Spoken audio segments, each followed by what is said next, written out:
Hey everyone, welcome back here to Techstrong TV. You know, this annually is one of my favorite Techstrong TV segments of the year. Mark it down. Hopefully next year we'll do it again.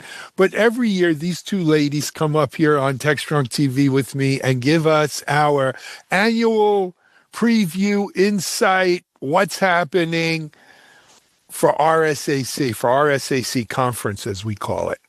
And so I'm really happy to invite them back on. I don't know how many years we're doing this, as long as I'm doing Techstrong TV.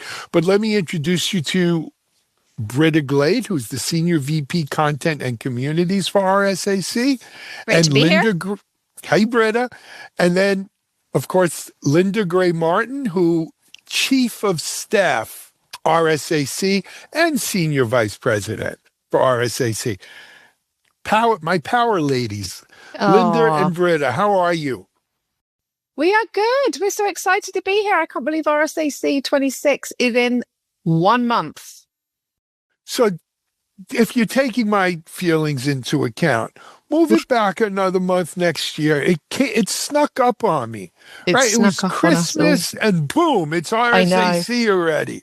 I know. Well, next year we're in early April and we will be for the subsequent. Yeah. I mean, to be honest, it's only really a week or so different, but I think mentally it feels different. So a month is a whole different latitude. The month changes from March to April. It's a latitude. Yeah. Sort of like the Corona commercials, you know, but so that's good because it's sneaking up on us. I mean, I made all my plans and I'm, of course, getting, all of the inundated with requests for meetings and interviews and all of that stuff. But I just feel like I don't have enough time. But it's the best. It's your people, right? I'm so excited to see our people, to see our community, the energy. So you get the shot in the arm a month earlier this time, Alan. Absolutely. Look at it that way. A couple of weeks. Yes, we are. So I'm flying out Saturday, so I'll be there early and I'll be all ready to rock and roll for Monday and then all the way through Thursday again. But we've got a new theme this year. We have. Well, in many ways, we have a new RSAC this year, don't we? We do. But let's talk about the theme first. So the power of community. So, I mean, we've had a variation on this theme for the last few years, but the reason being is because this is what it's all about. I mean, it is all about the people. And I think the kind of philosophy behind this year's theme is that how by uniting as a community, we can really affect change. And, ideas become breakthroughs when they're shared. And we see that at RSAC. We really do. So that's kind of what it's all about. And then, as we do each year, we have a little kind of saying or a quote. This year's one I love. It's an African proverb. And it says, if you want to go quickly, go alone. If you want to go far, go together. That says it all. That says it all. Agreed. I love it. Agreed. Yeah. Britta, what about you? What do you think about this? The community that will be there. We were just talking about that shot in the arm. And I get so excited, my world that I live in with content and the communities, what are those communities? We have all kinds of closed door groups that meet, that we put meetings together for Fortune 1000 CISOs, fraud leaders, government leaders. The energy and excitement there, Alan, is amazing. I've seen the agendas. They look solid. Every single one of the programs is at a waitlist state. So we've got all these very senior folks who build their schedule around the week of RSAC. But then also, the content and all of these wonderful, wonderful, truly passionate experts from across our industry, from the community that come together to conference, to deliver presentations, to help people learn all of this great expertise that we have that, really does drive into how do we apply and change what we're doing based on the threat landscape, based on new policies coming forward, based on AI that's changing, by the millisecond. So this power of the community for good has always been there for conference. I think in particular this year, you'll see it in spades across what's being delivered. Yeah, because this year, Alan, did you know it's our 35th anniversary? Yes, I did know. Isn't that crazy? I'm old, but I'm not that old. I haven't been there all 35 years. We've been saying the same thing. We were not involved then. Right. I was not there. Actually, this is probably my 25th, I think, maybe 26th. That's amazing. Yeah, but 25. I just think it started in 1991. So I would say to anyone coming, watch out for some little 1991 and other 90s Easter eggs through the week. We are embracing the 90s. But it's very cool. Can you believe that the first RSAC was just one panel? It was one panel session. Uh-huh. You know what's awesome about that though? Sorry, Alan, is there are two individuals that I've seen from some of the footage of that first one panel who are still active participants. Bruce Schneier and Whit Diffie. Absolutely. I know them both too. Very cool. Exactly. These leading people in the industry. So we've talked about, all these new players, all this growth from that first, Linda, 50 people at the first one to over 43,000 folks last year. But that's the legacy that we are as conference. That's the passion that these people who early stage are still there. It's still important for them to have conversations. They still see this as where they want to deliver. Yeah, I'm sorry, Britta. I didn't mean to jump in on you then, but I was getting excited because I've been speaking with Jim Bidzos, who, as you know, was involved in the very first one, and he's digging out some stuff from the archives for us. So we have a new area at the conference this year, Alan, called the Connection Hub, which is really designed to just bring people together, help people meet each other, exchange ideas, have great conversation, have a bit of fun because there's some fun elements in it. But within that space, we have a 35th kind of exhibit. So a tribute to RSAC through the years. And our team has been digging through our archives, trying to find old program guides and backpacks and all sorts. And Jim Bidzos is digging out some old press clippings from us right back from the first conference. So that's exciting. So you said, Britta, I just love the fact that those kind of founding fathers of the industry are still involved today. Absolutely. We did something this week. We announced the Quantum Security 25 biggest thought leaders in quantum security. I've been doing some interviews with them. And of course, when you talk about quantum security, it becomes about cryptography, right? It comes post-quantum cryptography. And so a lot of it goes back to the original RSA work, right? The seminal work that established all of these things at RSA. And here we are 35 years later. Well, it's much later, RSA before that, but it's still fresh. It's still new. It's still evolving. The technology is still challenging.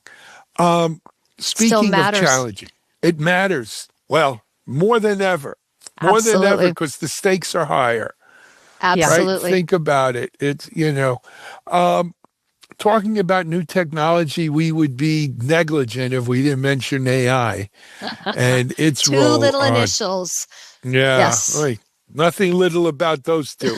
But, in terms of previewing this year's agenda and this year's conference, how outsized, and I'm guessing it's an outsized role, is AI having?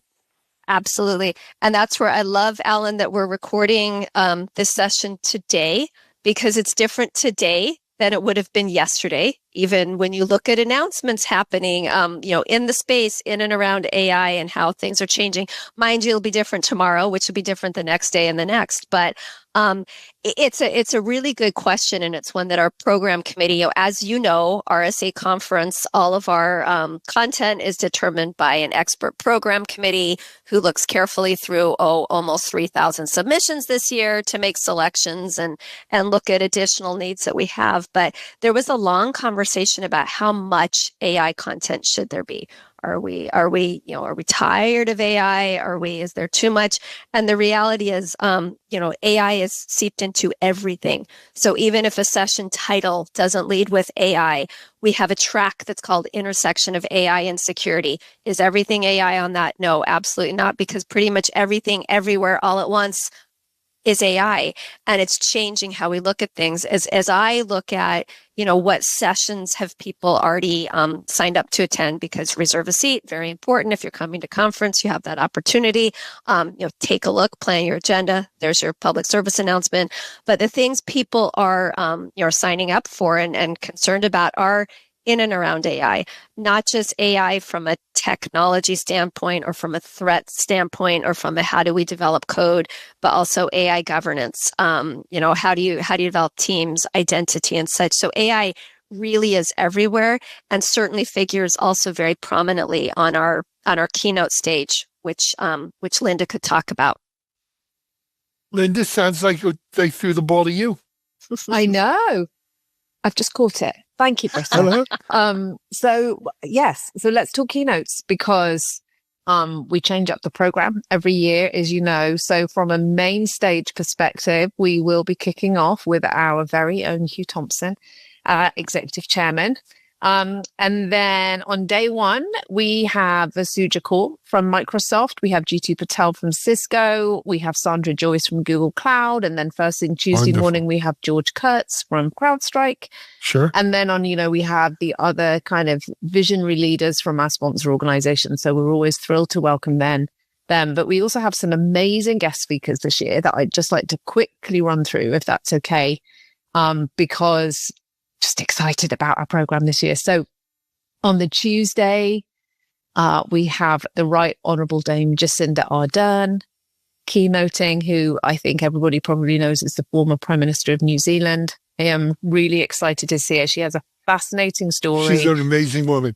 An amazing woman, really going to be focusing on the empathetic leadership and managing through crisis that we all kind of came to know her for. So excited about that one. Yay. Absolutely. And then the Wednesday morning, another favorite, I think, with our audience, Adam Savage. He's best known for Mythbusters, also a kind of scientist and an educator. He's going to be talking about how a maker's mindset can shape and improve our work as cyber professionals. He wrote a really cool book called Every Tool is a Hammer. So he's going to be pulling out some of the main themes of that and applying them to our attendees, which is great. Also on Wednesday, we have Michael Lewis, amazing author, number one New York Times bestseller. I think most people know him from Moneyball and for The Big Short and others, but he is a very entertaining and obviously very smart guy, who is renowned for seeing what a lot of other people miss and making complex worlds understandable, which I think we all need a bit of help with. So that's good. Obviously, a big shout out to our friends and partners over at SANS. They will be returning for their 5 Most Dangerous Attacks keynote, which is a firm fan favorite. Honestly, I think I don't even know how many years we've been doing it now off the top of my head, but it's many. And the reason we keep doing it is because people love it. And they're a great crew and a great partner. And then, Britta, do you want to talk a little bit about the closing celebration? Who doesn't want to talk about Hugh Jackman, right? So 35th anniversary, we have to celebrate. It is one of my wife's big. I've got to figure out how to get. She's coming Wednesday. Bonnie comes out. She'll be there Thursday. I've got to figure out how to get her in to see Hugh Jackman. But we'll talk. Good news is, Alan, we'll talk. You got contacts. Exactly, and passes. If you've got your RSAC badge, Mr. Jackman is there for you. So, Hugh Jackman, when we he's not wearing the white dinner jacket from that movie with Nicole Kidman, is he? Who knows? He might have some claws. He might have.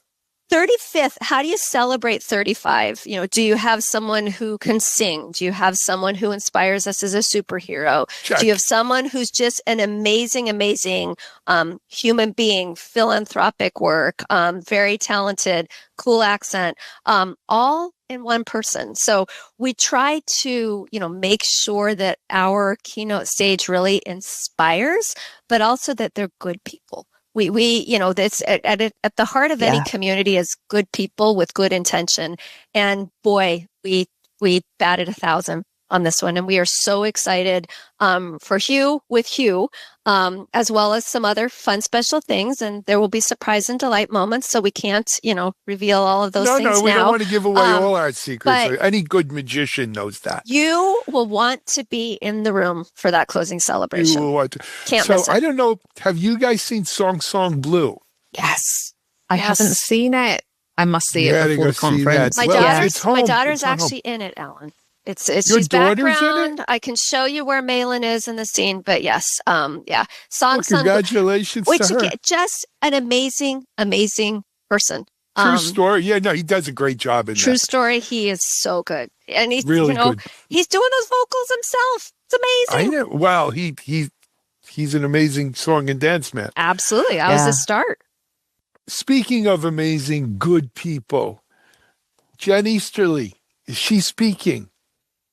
Jen is part of the program. Linda, do you want to cover some of her areas? I was going to say, you're going to be seeing her make an appearance in Hugh's keynote on the Monday, and she is actually going to be interviewing Jacinda Ardern, Dame Jacinda Ardern, I should say, which I think is going to be great. I think that's a perfect combination. So yeah, we're excited about that. And we also actually have a late breaking. So as Linda discussed, we have the main stage keynote.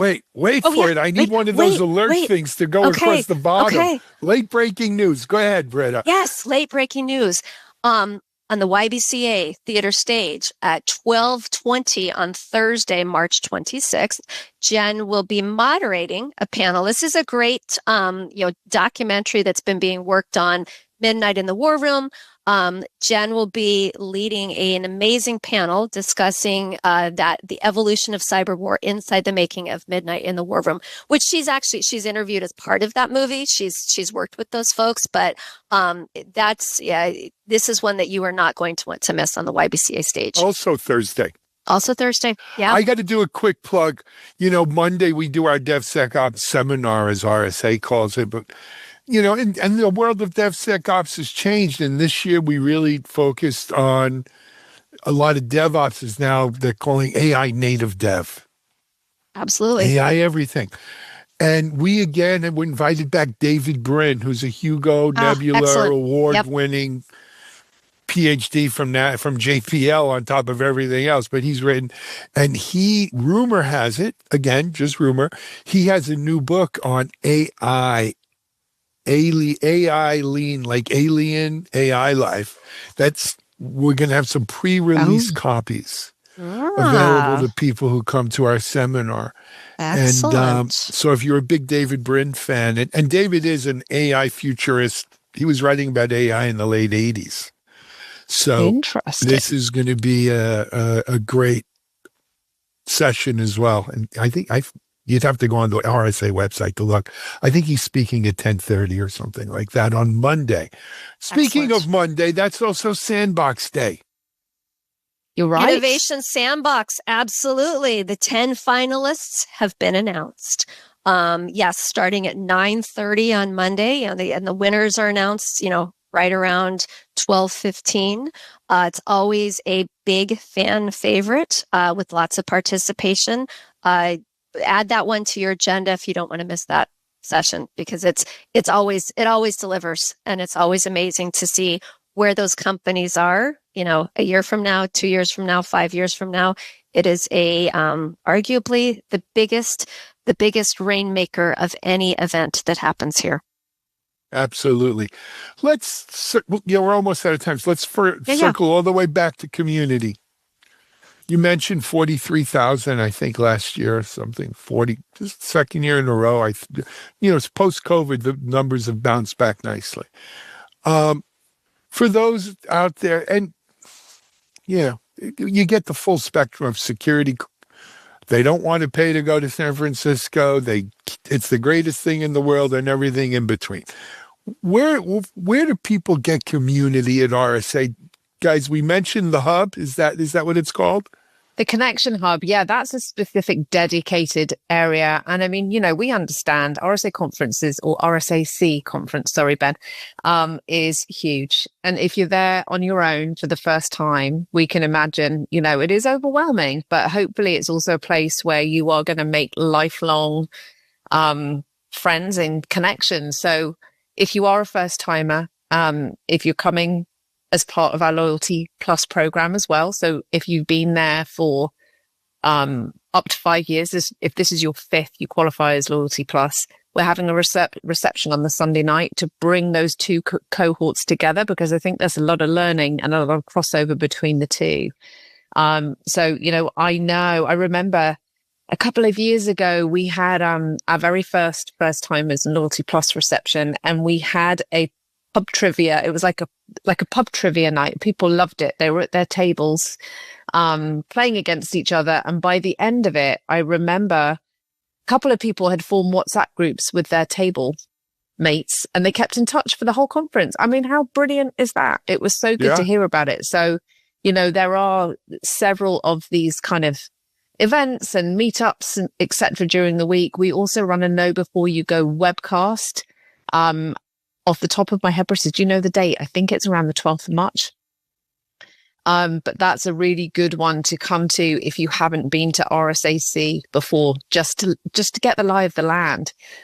Some other tips for people who haven't been before: try and make a plan, try and spend a little bit of time before the conference, just going through the session agenda, going through the expo catalog, just try and do a little bit of work. Like you said, you've already done some, which is amazing. You get a gold star. But we would definitely encourage people to do it, because it's like when you go to London or New York or somewhere for a trip, you want to make the most of every minute. And to do that, you're just going to have a much better experience if you make a plan. So here's a shimmy assignment for you. Take your RSA schedule, upload it to your favorite AI, and ask it to make you an itinerary of what it thinks is the best. And then do your own and see. That's something to do. I mean, look, I am big into encouraging people. Don't be afraid of AI. Use AI. And I think that would be a great thing to do. It would be interesting. There we go. Yeah, AI. I wonder what the AI thinks. Anyway, it's shaping up to be an amazing RSA, as it always is. It's not too late to get. There's different classes of tickets. There's Expo Plus and a couple of other things. But if you go, to the RSAC website, and Linda, you said it, maybe it confused some people. RSAC is the company, the organization that puts on the RSAC conference. That's correct. I got my AirPod. The RSAC company, organization, exists throughout the year. They're about building community. That's right. Yeah. So back to that community word. RSAC conference is the main conference, or at least for now, that RSAC organization puts on. That's correct. So it's the RSAC conference. And that's why we're saying that. Did I get that right? You got it. Well, you did. I know it's a little bit confusing, but people call us many different things. But RSAC tends to be the shortened version that you hear the most, or that we'd like to hear the most. I will say, never say RSAC to Brita or I. You won't be allowed through the doors. Well, anyone who says it's probably working. Well, I don't even want to go there. Ladies, it's so good to always see you. And I look forward to seeing you in person in just a couple weeks now, right? I fly, I think the 21st is my flight, something like that. Wow. We'll see you out there in San Francisco. I would say wear flowers in your hair, but I don't think flowers will go in my hair.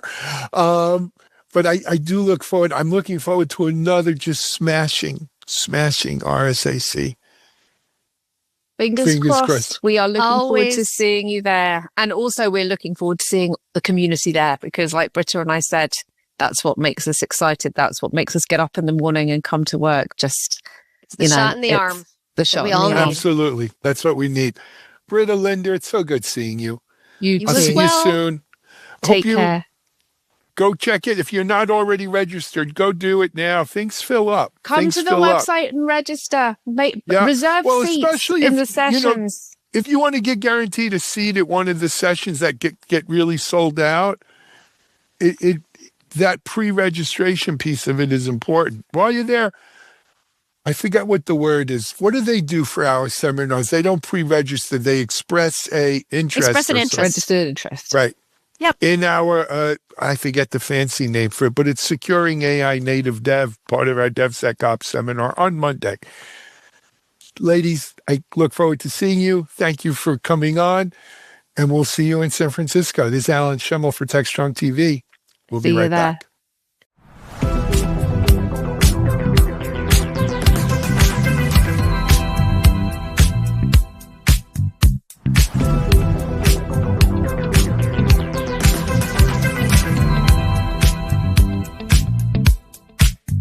Hey everyone, welcome back here to Techstrong TV. You know, this annually is one of my favorite Techstrong TV segments of the year. Mark it down. Hopefully next year we'll do it again. But every year these two ladies come up here on Techstrong TV with me and give us our annual preview, insight, what's happening for RSAC conference, as we call it. And so I'm really happy to invite them back on. I don't know how many years we're doing this, as long as I'm doing Techstrong TV. We are at RSAC. It's day one in San Francisco. We're at the Moscone South auditorium, so to speak, on Broadcasting Row. So to our left and to our right, there are a number of booth setups. And we're going to start this week on a very strong note, on a very important note. We're going to talk about a documentary that is going to premiere tomorrow and be shown also Wednesday here at RSAC.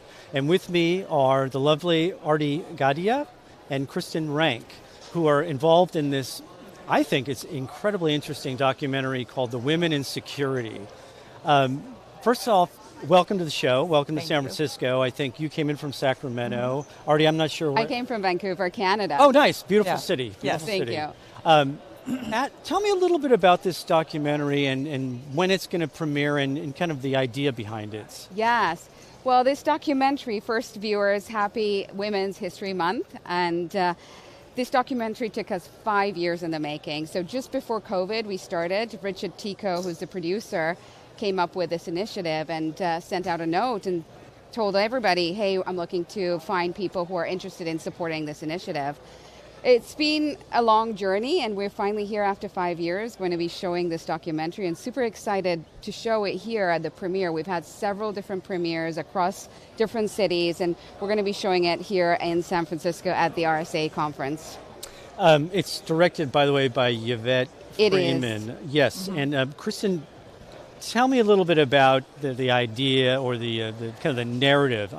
So from what I understand, it involves the idea of women in this cybersecurity realm, which unfortunately the numbers are low. They're getting better. Yes. Over the last decade they have improved, but is this primarily about that challenge or that issue of women in the industry, or is it even something more than that? I mean, I think it's something more than that, but it is about women in the industry and some of the things that we face being, in this industry. It's not always easy, but it's a tremendously rewarding industry to be in. Richard and Yvette did a great job narrating the challenges and some of the interesting opportunities that we face being women in cybersecurity. So tell me a little. So are you both in the documentary? You're both on camera? I'm not in the documentary. Artie is. I know you are, yes. because I saw a clip. And are you involved in the? I've gotten more involved because of Artie. Okay. So I've done more or less fundraising to help get the movie at the Metreon. So I've done the fundraising. By the way, the Metreon, which is across the street from here, the premiere is Tuesday at 4 p.m. Doors open at 4 p.m. And also Wednesday. Yep, at 4 p.m. There's a red carpet, starts at 4 p.m. The screening's at 4:45, sorry. Yeah. How long is the documentary? And the documentary is 75 minutes long. Awesome. And it's again, back to what you mentioned, it shows our journey, how we started in the industry. We also talk about some of the allies who have supported us along the journey. It's such an exciting documentary, and we've had such a big impact when viewers have watched it. People have come back feeling, I've been in that journey, or I've learned something new. There's so much great feedback that we've gotten. So you mentioned, I think in the press materials, allyship. Yes. Now, I was unfamiliar. I know what the concept is, but I was unfamiliar with the word. Is that something that has kind of picked up and is now resonating and maybe has something to do with these slowly improving numbers? Yeah, lots of allies have helped us across in our journey, a lot of them. Yeah, so we want to appreciate the allies who've actually walked the walk and really supported not just this documentary, but supported lots of different initiatives. So that's how we're going to accelerate change is, you know, we have 25% women in the industry, and of course we want to accelerate that change. And the way we can accelerate that change is have more voices. And that's where we need all the allies to join us in this mission so that we can have more women join the industry. So I'm going to ask you, I don't want to put you on the spot, but in terms of the allies, who are some of the stronger allies? If you could point out, are there certain companies or individuals within cybersecurity have championed? So many great men. Yeah. There are a lot of great men who have helped us along the way. I mean, the list is long. Yes. But from a company perspective, I mean, I think all the companies that are supporting the documentary. Yeah.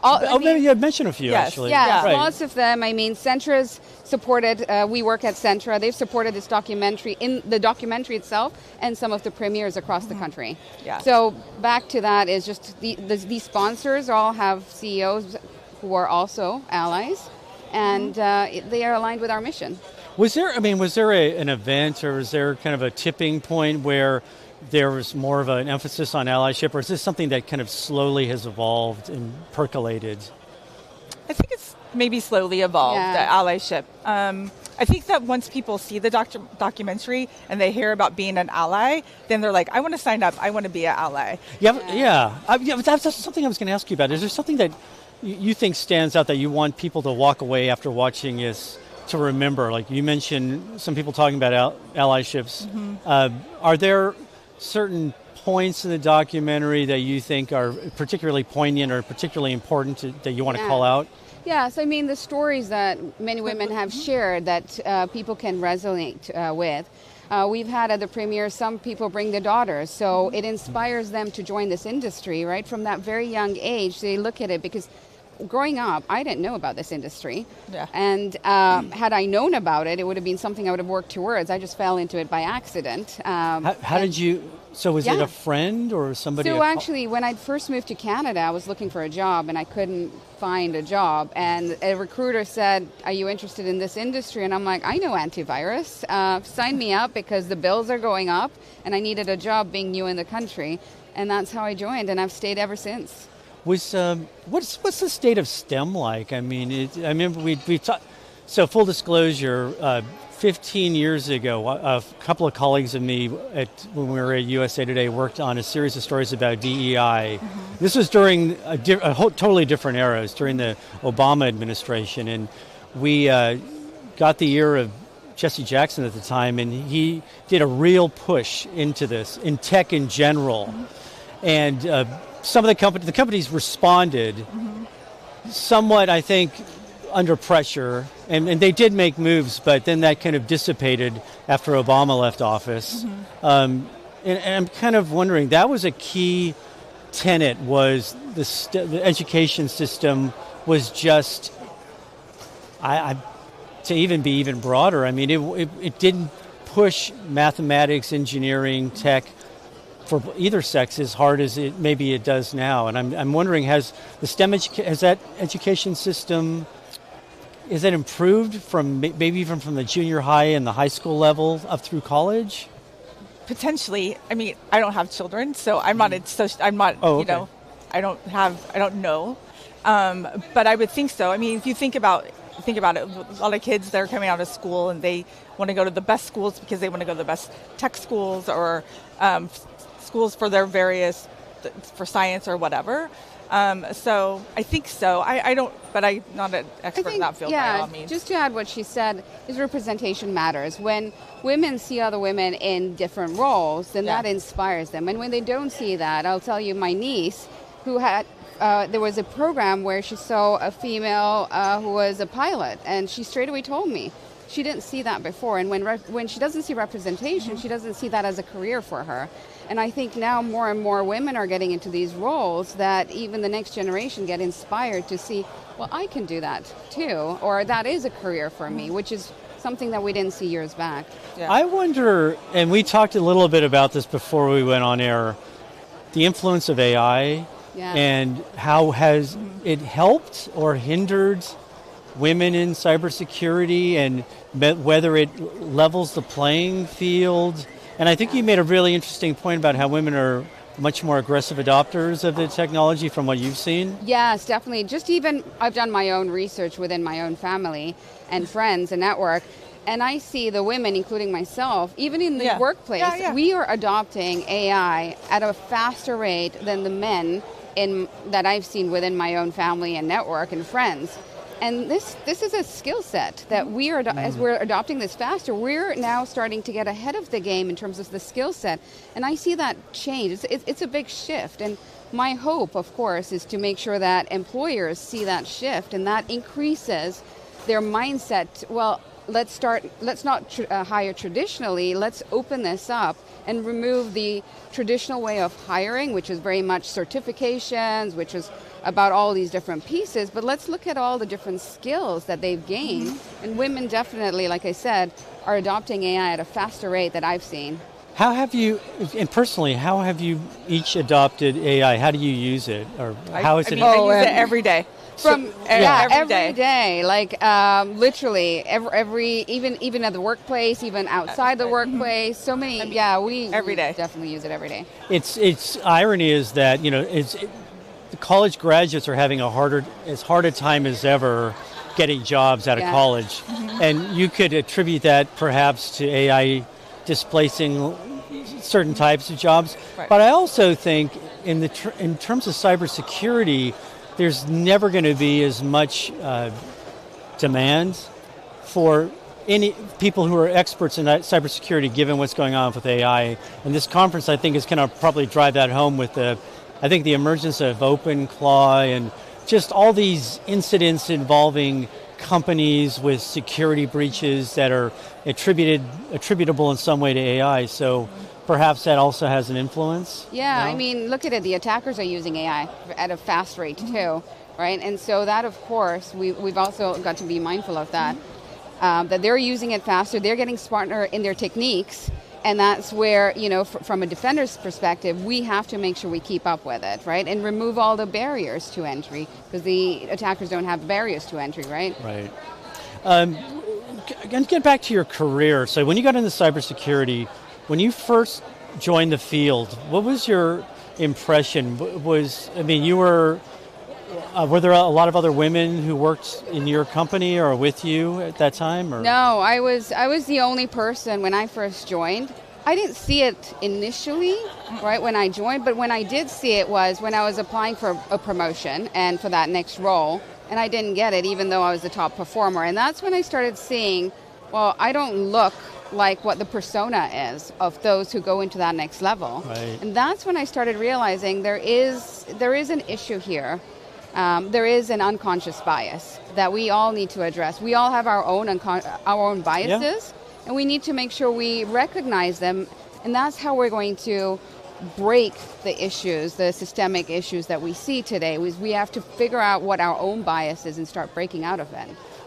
Is that addressed in the documentary, like prescriptive measures that can be taken to accelerate the hiring of women in cybersecurity? Are there? I think it's touched upon in the documentary by a couple of different ladies who are in the documentary. Yeah. What are their ideas? If you could share what they think might reverse course. I don't know what some of their ideas are off the top of my head. But it's just generally just showing, like, there's a great story, which I don't want to reveal, but it's just a great story of how someone spoke up, for example, right?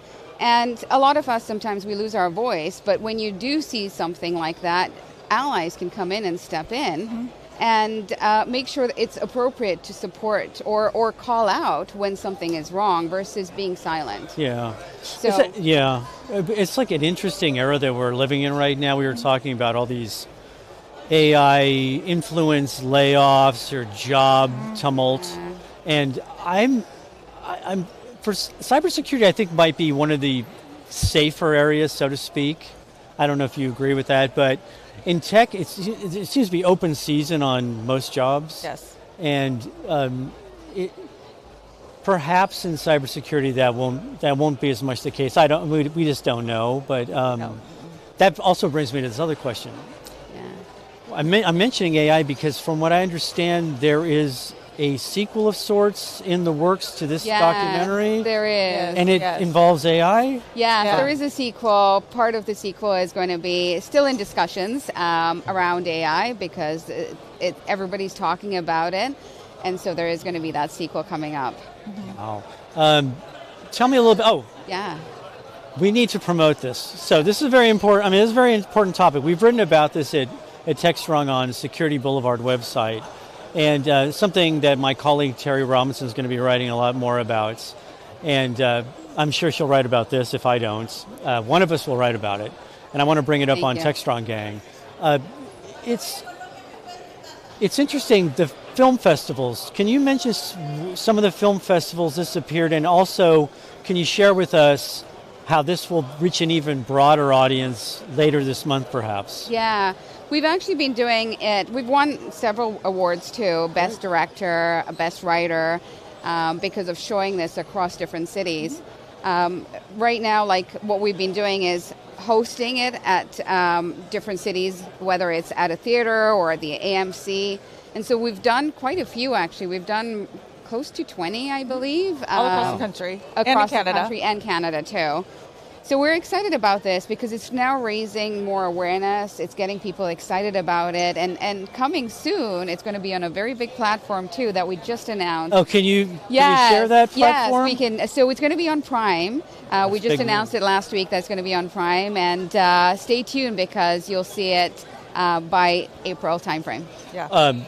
What has the audience's reaction been to this? And is it a kind of split between men and women? 100%. Or it's a split between men and women. Yeah. Yeah. And some men will bring their daughters. I was going to ask you, a lot of daughters who go. There has been a lot of daughters, and it's after the movie. That's what's been so fun is seeing all the promotion and all the how much they loved it and just all the activity. They must have felt inspired by it and encouraged. Yeah. Like we've got so many, after each documentary screening, we've got like feedback, people posting on LinkedIn about it, taking pictures and sharing their overall experience. And this is a great way to celebrate the women who have made a big impact in our industry. There's 21 of us in the film. And, it's a great way to celebrate these women, including other women who are going through the same journey. It's also getting that allyship that I talked about. And then it's also inspiring the next generation to, hey, this is a career that looks interesting. They'd never thought about it. I heard daughters saying, I didn't think this was a career. I see my dad doing this, but it looked boring. And they literally say, this is actually fun. The one thing you also had mentioned earlier was build and retention. Yeah. Could you maybe go a little bit into that and kind of where that state is? Yeah, definitely. You were talking about the retention, I think. Yeah, so the focus has been, let's hire more women, which is fantastic. So we've seen that change, and we're seeing we're now at 25% women in this industry. We need to accelerate that change. But what happens when you bring the women in? Let's start looking at the next step. How are you going to grow them? How are you going to promote them? How are you going to get them into these senior executive levels? Because the numbers go down as they go into that executive level. It goes to less than 10%. And that's where the issue is. If women find that area where they can't grow anymore, they'll leave. And that's one of the things we've got to fix that broken rung, which is help women and champion them so that they can go into that next stage. Give them that opportunity. Remove your own bias so you can hire more women into that next level. That always seemed allyship. I think that's where the allyship with men, because mostly there's men in those roles, where they could help promote women. Yeah. It'd be interesting to see how the ecosystem works as maybe more women start companies that kind of they hire more women to work within those companies. I remember that dynamic playing out in tech to a certain extent, but it always came back to the numbers were specifically low in terms of the C-suite. Yeah. And I think they still are in they still tech. are. I mean, dramatically low. We do in the documentary, not in the documentary, but we do have one of our sponsors for the next couple of days. She's a first-time founder and CEO, female, And so we're happy to have her company schematic with us on the documentary or at the sponsorship. So I don't want you to talk on behalf of Yvette, but I'm going to ask you, what was it that prompted her to want to make this documentary? Had she made documentaries before? So she wasn't making the documentary; she's sponsoring, right? No, he's talking about Yvette. Yvette, the director. Okay. Yeah. Okay. So I'm wondering if this is her first documentary, and I mean, I even think about. Let's go back to the Oscars. I was kind of blown away that the lady who won Best Cinematographer was the first woman to win cinematography. I found that almost hard to believe. Yeah. And I'm wondering if that's kind of the same case in terms of documentaries and whether what spurred your director to make this. Yeah, so I mean, the producer was the one who had the connection with Yvette, and so I mean, she aligned with the story, and she did a phenomenal job directing this documentary. So it was aligned to what she enjoyed doing, and she's done a phenomenal job. Yeah. So I'm going to ask you. I think we've promoted the documentary. We'll promote it again before we go off. Yeah. But well, I was going to ask you about the show and what you're looking forward to at the show. Any type of topics or type of products or type of areas of cybersecurity that have your interest? Yeah. I mean, I think obviously you want to hear what everybody's up to. Obviously, we're going to hear so much about AI, but also new product announcements, new mergers and acquisitions. That's what I'm interested in hearing about. Yeah. What my competition's doing. Yeah. Yeah. Is there anything in particular? Yeah, no, I just want to add that's basically like with the conference here, super excited about just meeting lots of people and just hearing where they are. Awesome. Yeah. Well, again, the name of the documentary is The Women in Security. Documentary. Tuesday and Wednesday, 24th, 25th. 4:45 screening for each day? Yes, for each day. Drinks and popcorn's going to be included. Oh, nice. Cool. So there's going to be networking from 4 to 4:45. So come early. Yep. And save your seat. Make sure you register, and you can find us at our booth. At our booth? The center booth, which is 4607. So you can register and secure your seat. Okay. And it's going to be at the AMC Metreon 16, which is near Moscone. Yes. Right across the street. 4th Street. Yes. 135. You can't miss it. It's right off. I think it's right off of. Right here. Yes. Yeah. Right across. We can see Literally it. walking see it right distance. there. So if you can get to Moscone South, you can find the theater. Yeah. Totally. Thank you so much for your time. You guys were great. And I look forward to seeing it. Yeah. Good I luck. hope you can make it. Yeah. I'm going to make it. Yeah. Sure. Yeah, definitely. I was part of it. I told you this earlier. I shouldn't say this, but I will. Who cares? I was part of a documentary about cybersecurity a long time ago, and I was one of the talking heads, and I am ashamed to tell you that there were maybe 20 talking heads in that documentary, and there was maybe one woman. Oh. So Yeah. hopefully we've kind of reversed course and flipped the switch. Yeah.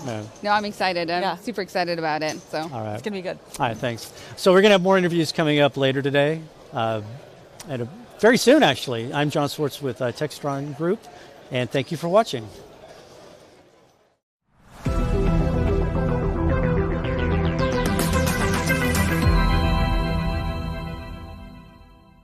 Hey, everyone. Welcome back here to Techstrong TV. My next guest is Sanjay Ramnath. Sanjay is a VP at 1Password. Sanjay, I don't know if there's more to VP than VP of what or whatever, but that's what I got on the teleprompter. That's what I went with. Welcome to Techstrong TV. It's great to have you on. Thanks, Alan. It's good to be here as well. Yep. So VP can cover up a lot of sins. Give us an idea, Sanjay, of kind of what's your role at 1Password, and more importantly, how did you come to be here? Yeah, so my role at 1Password is to convert the cool tech that we're building into consumable messaging and positioning and stories. So my official title is VP of Product and Solutions Marketing. I spent a couple of decades or more, not to date myself, in the cybersecurity space. No, you're in good company. Don't worry. in the cybersecurity space, I have been a product person for a very long time. I've held product management roles. I started my career as a developer, spent a bunch of years writing code, designing chips, and then switched into product management. Have run product teams at startups, taken companies public, or participated in taking companies public, and yeah, product management, product marketing. Those are all near and dear to my heart. And I got connected to 1Password and was super excited by the mission, and decided to put all that experience to use in helping 1Password transform identity security. I love it. I'm sitting here listening to you, Sanjay, and I'm thinking to myself, 15 years from now, people who are 15 years behind us, they're sitting at this desk and they're going to say, I was a developer originally. I was a coder. And then what are they going to say? And then AI started writing it all. And I became, I had to do something else, or I became the human in the loop. What a different kind of path these people are going to have compared to your path, right? It's a changed world. I think so. I think the most commonly used title going forward is going to be "I'm a builder." I think everyone's going to become a builder. In the world that we lived in, you had developers who were treated as builders, and then everyone else was a user or an employee. Yeah. And with AI, look, as a knowledge worker, I'm not a developer. It's been years since I wrote my last piece of code, but I can vibe code an application today. I can build and I can deploy an agent. And so I think the most commonly used title is going to be, I work for 1Password and I'm a builder. Absolutely. I agree with you 100%. It's so funny because I talk to friends and like you, Sanjay, I have friends. We came up together as, practitioners, single contributors, and now they're C-levels and they're SVPs and they're, entrepreneurs. And almost universally, what I get from them is, what a great time this is. I could build anything.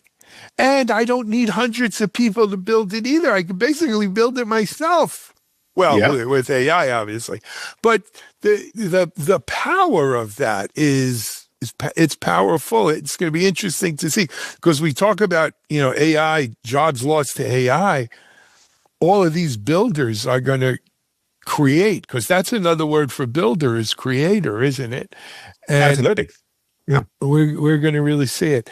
Hey, I'm, as I told you off camera, we're a 1Password customer. I hope that's not a security thing by telling people we use 1Password, but we are a 1Password customer here, and we're very familiar with it and happy with it. But for the people who maybe are not familiar with 1Password, Sanjay, you mentioned the mission, right? But go a little deeper.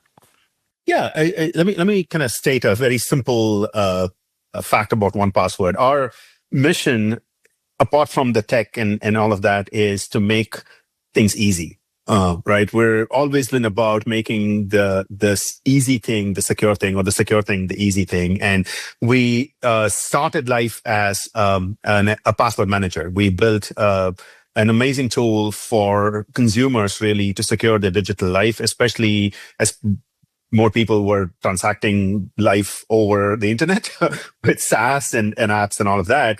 And then we took that same ethos and expanded our footprint to businesses. And what was kind of unique about the 1Password approach to security is that our consumer heritage, the fact that we built something that people loved, really acted as a tailwind as we moved into businesses. Most of our business users were like, "Oh, hey, I already use this. My kids use it. My family uses it. My parents use it. Great that I'm able to use it in business as well." And we've just been building on that heritage. Today, we provide an extremely powerful vault that stores credentials and secrets all the way from users, credentials, credit cards, passwords, to developer secrets and API keys, and so on. We provide solutions to manage SaaS applications and SaaS environments. We secure devices. We have a device compliance solution, and we are furiously marching towards transforming the model in the AI world, and that's some of the exciting stuff that's up ahead for us.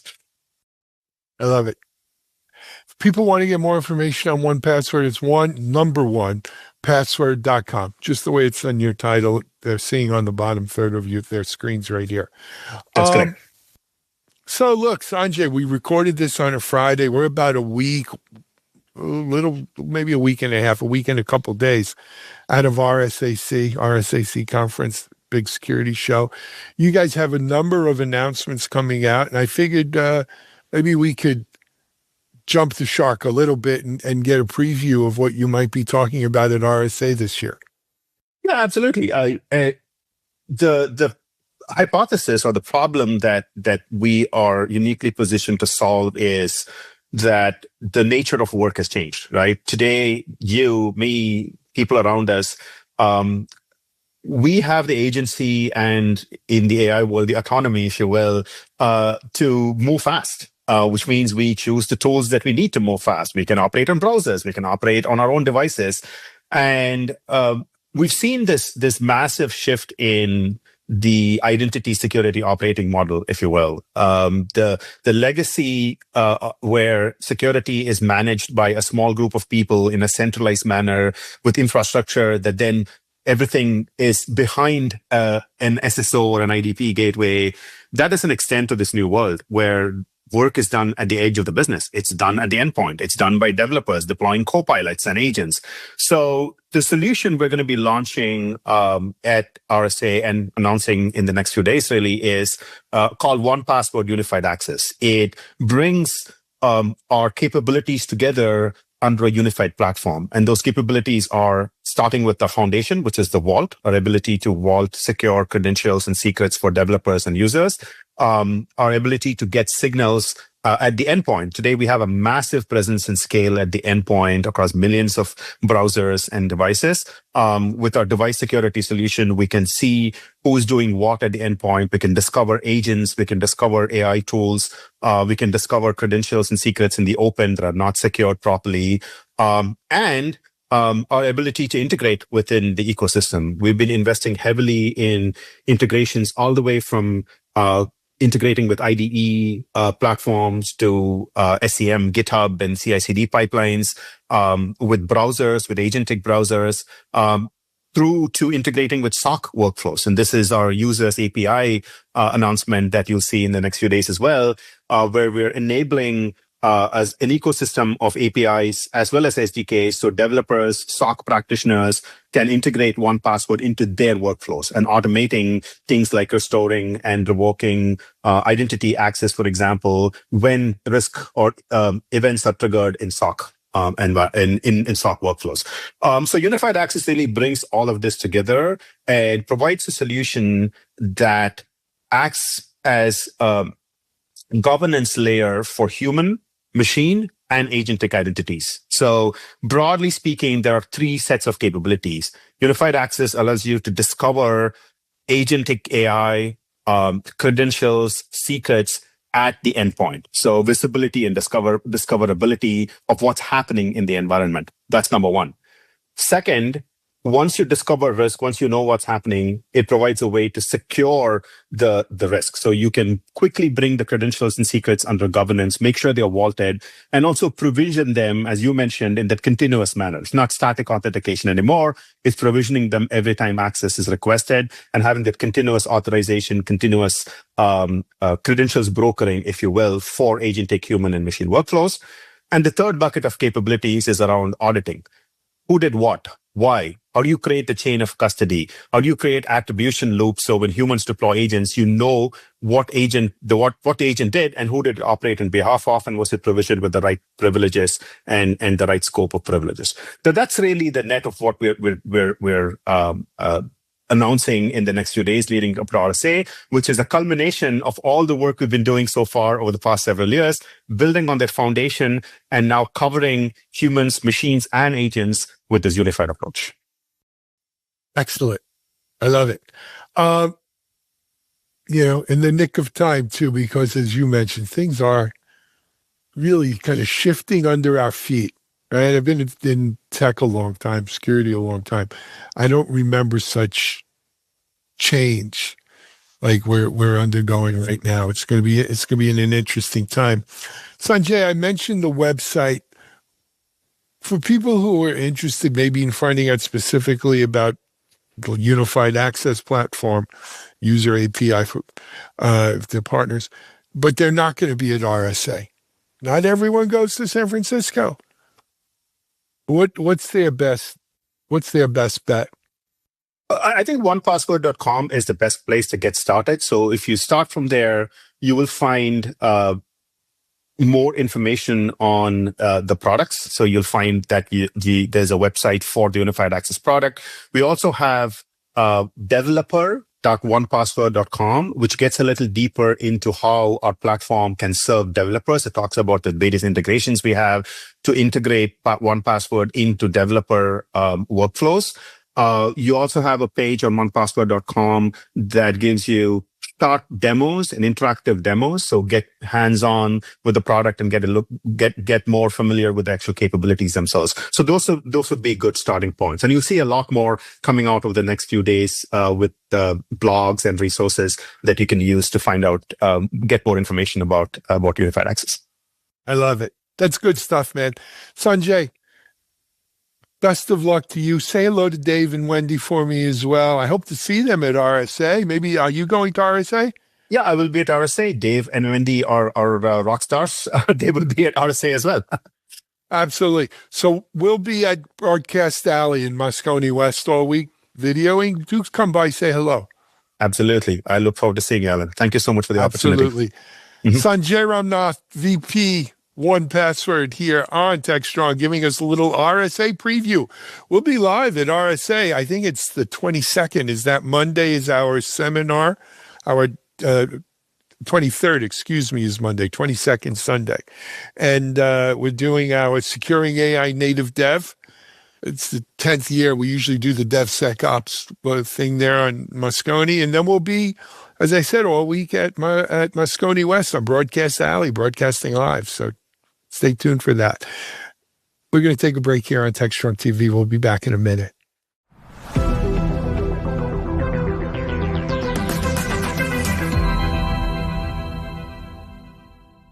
Conference season is upon us and RSAC is coming up soon. But what are the things that are going to be discussed? And are they going to include AI? This week, a very challenging episode. We are going to be talking about all things related to security that don't involve AI. Welcome to the Tech Field Day podcast, where we bring together a group of IT technical experts to discuss a single idea about key concepts in the industry. This podcast features a variety of perspectives from members of the Tech Field Day delegate community and is often associated in association with one of our events. Tech Field Day is a part of the Featuring Group, and this podcast is also published on our sister company's website, Techstrong TV. On this episode, we're going to be discussing security, but before we get to that, I want to have a chance for our guests to introduce themselves so you know who you're listening to, starting with Drew. Hey, I'm Drew Conry Murray. I am with Packet Pushers. We are a tech podcast outfit covering the IT industry. You can hear me co-hosting our Heavy Networking, Network Break, and Packet Protector podcasts. Hi, I'm Jack Pauler. I am CEO and Principal Analyst for Paradigm Technica. We are a cybersecurity industry analyst and research firm. And of course, I am Tom Hollingsworth, event lead here at Tech Field Day. Let's jump into the premise for this episode.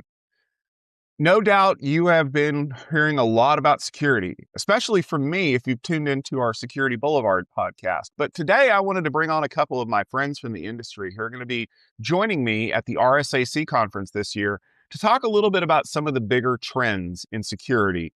And I gave them a challenge before we started with this because I didn't want to talk about AI stuff necessarily, because I know that we talk about that a lot. So the premise for this episode is that security in 2026 is more than just AI.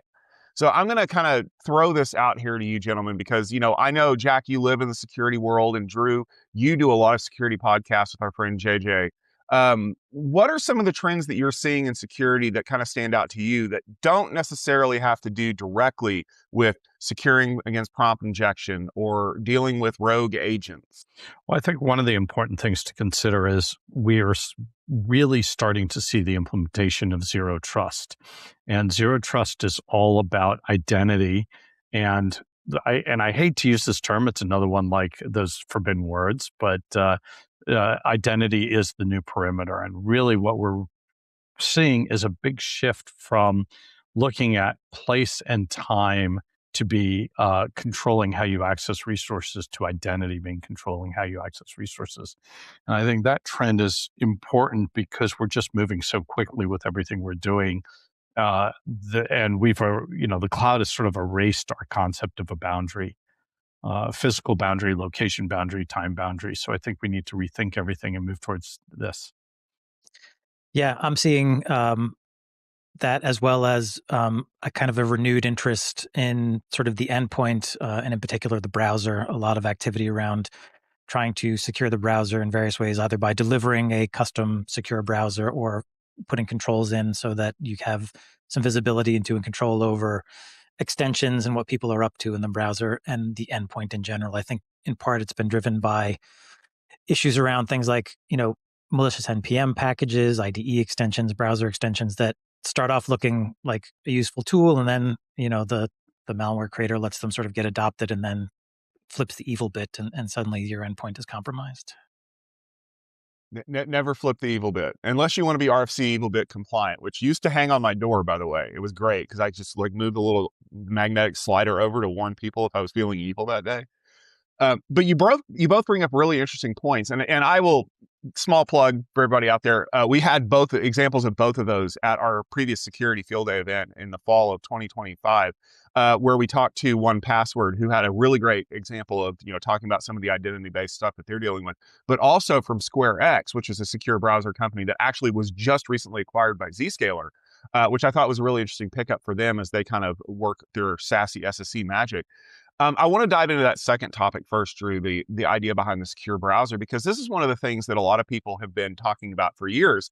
If anybody remembers the horror that was Internet Explorer 4 with all of those browser helper objects and all of those ActiveX controls that were embedded into the browser, and oh my God, what are you doing? And hey, Netscape Navigator still works and it still has its own foibles, but we've been fighting the browser wars for a long time, and it looked like at least for the foreseeable future, Chromium was going to win out.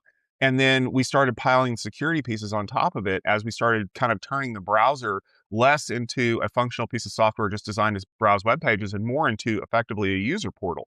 And we didn't just see that from companies that were building these objects in. If you look at things like Arc and Brave and other consumer-focused browsers, they were doing all kinds of crazy stuff to, provide additional functionality and stuff like that.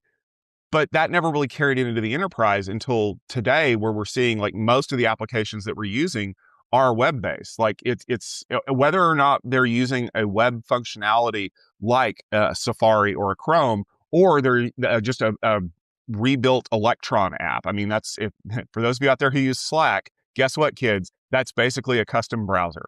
But if you have something that can install itself into Electron, then you basically create a secure front end. Do you see, kind of also bringing Jack's point in here, do you see that as a way to kind of control the identity crisis? We have a lot of users who are accessing all of these software pieces from all over the world, and we need a way to basically kind of funnel them into a choke point, and that becomes a browser that's running an extension that allows us to do security right there. Yeah, I guess my impression is that in the past, the primary risk from the browser was, are your employees going to be shopping or looking at naughty sites, time wasting, exposing you to either time wasting risks or some kind of liability from looking at things they shouldn't be looking at. Now, because the browser is essentially a productivity tool, it's your gateway to a bunch of corporate apps with lots of sensitive data. The attention now is, I think, that's driven the attention of executives who are like, oh yeah, this is a huge risk. And we're actually seeing attackers exploit the browser as a way in. So that choke point used to be the firewall. Now we're bringing it right down to the endpoint. In terms of it, I don't know that there's so much of an identity play in the browser, but it is definitely, we need to see what folks are running on the browser, what folks are doing in the browser.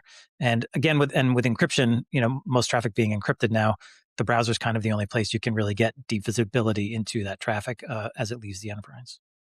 One of the interesting things is, when browsers first came out, and I don't know, 30 some odd years ago with Netscape Navigator.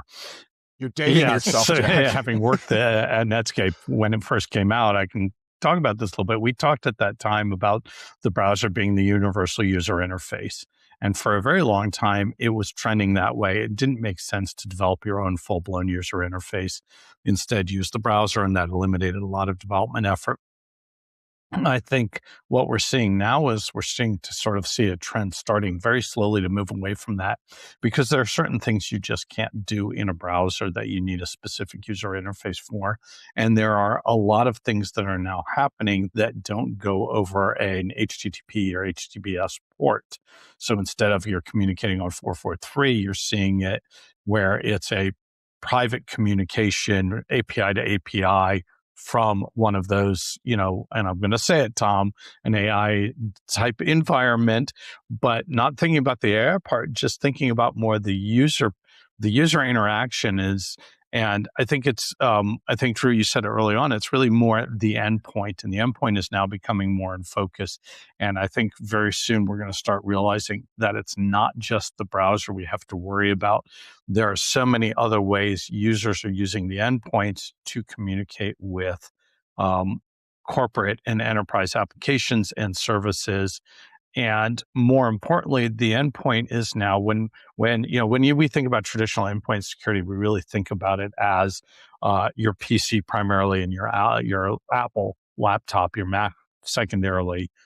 And I think now the younger generations are starting to become very much mobile first and mobile dependent, and the endpoint security on mobile devices is still way, way, way, way behind where we are on desktop PCs and laptops. And I think we need that we're going to very quickly have a problem there that we need to think about.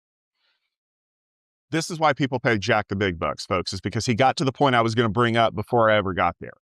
I think that where we're at right now, especially when it comes to identity and security, is people like us, I'll just say that because we are over the age of 30 comfortably, we have a very unique concept of what an endpoint is. Like, I was literally telling somebody yesterday about when I was an intern at IBM, and I took a walk with somebody because he was like, hey, I want to test this cool thing and I want to check my email. I'm like, you can't, your desktop is back at your desk. He goes, no, I have this thing called a BlackBerry, and it runs over wireless Ethernet.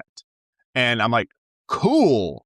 And today, my kids, and because my son is 20, and now his generation, they're kind of coming into the workforce, they don't like laptops. They want to run off of tablets or phones. Like the whole idea of having a place where you go to do stuff, or having a 4-pound slug of aluminum that you carry around with you, is foreign to them. And that has changed the way that people do their software, right? Even on like a Mac or a Windows PC, it is an app, not a software program. So they're trying to provide the same user interface that you might see on a mobile tablet or a mobile phone. And that creates its own challenges. Kind of, Jack, to your point, I think one of the reasons why people have moved away from using browsers as the standard user portal, in a way, is because we've secured them too well, because they're sandboxed now. They can't really affect anything else going on in the system because so many people have exploited it for so long. And so we're treating the endpoint as the identity piece, right? Because love them or hate them, Apple really does a terrible job of creating multiple user identities on their mobile devices. If I'm on a phone, it's my phone. If I'm on a tablet, it's my tablet. In fact, the only thing that Apple makes that is really good at transferring identities is the Apple TV, because you can have different people logging into the Apple TV. I think we might see that in the future as kind of like an enterprise level thing for like maybe like a host stand, or like, student identities checking in and out of an iPad. But by and large, like, we know that if someone's on an iPad and it says like Jack's iPad, that's Jack, right? So we can enforce Jack's security policy, but the design of the OS does not allow us to do that. So we're kind of fighting our way uphill, because iOS is like, oh no, you can't do that. Oh, you want to run your own browser? Well, it's really Safari under the hood. And so people have been like challenged to come up with ways to prevent security incidents from an increasingly mobile workforce where I don't have visibility into that at all. Like an iPad might as well be an island. I think there's another thing, and Drew, I'm really glad that you brought this topic up because there's another aspect to it, and you alluded to it with the browser and talking about browser plugins. And that's very critical because one of the things we've seen with browser plugins is a developer will provide, do some open source or free plugin and people start using it. And then either, as Tom mentioned, the developer will flip the evil switch, or more likely somebody else takes over that development effort, and they are the evil people who just sort of come in and take over what's going on. So we have a browser extension problem. But as we move out of the browser and we start having custom applications, a lot of these applications are also plugin enabled. So they have the ability to add feature functionality to them from third parties. And we don't, unlike Apple in the browser, in the iOS environment, we don't have a walled garden in all of these plugins. So we, again, have this ability for people to create what appear to be benign plugins that are really have the evil switch flipped under the hood and are really malicious underneath. And so the security landscape and the footprint becomes that much larger, and our threat exposure becomes that much larger. And I think, there's a lot going on at RSA, but I'm not sure people are really focusing on this because I think we're too over-rotated onto thinking about AI and what AI is going to do for us. I will say, I know recently Palo Alto Networks acquired a company called Koi for, I think, $400 million. And that's right in their wheelhouse, just starting to give you visibility into what kinds of extensions and packages are my employees downloading and using. It's sort of like the old, back to virus and malware lists, but for NPMs and extensions and so on.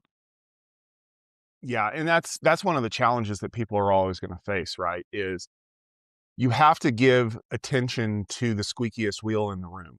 And sometimes that is identity security. And sometimes that's the identity of a software package running autonomously on your network, deleting all of your emails because you told it to. Or you didn't tell it not to. And how do you guard against that? Yeah. Right. Or even when you're telling it not to, it's ignoring you, just like a junior intern who doesn't know any better. And I feel like some of the security pieces that we're starting to see are, and this is a great conversation we had on Security Boulevard, was you're trying to get the human out of the loop because the human is actually creating problems here.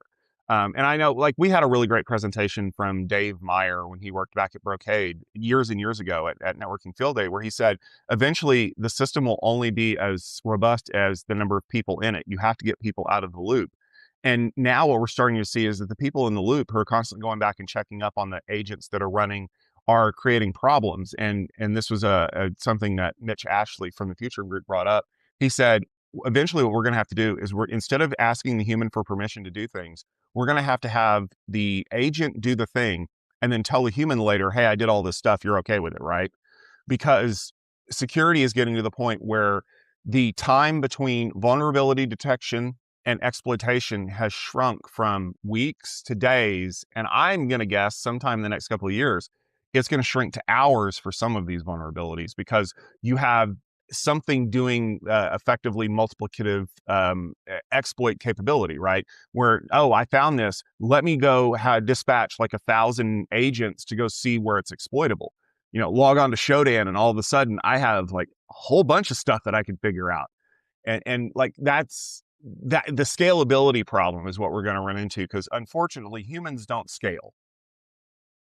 Well, you're right that humans don't scale, but the interesting thing there is talking about vulnerabilities is half of the puzzle. And I read about this last week, or maybe it was earlier this week, in relation again to AI, where we think about a lot of what we think about in security is either vulnerabilities or network access, and it's an attacker coming in from the outside.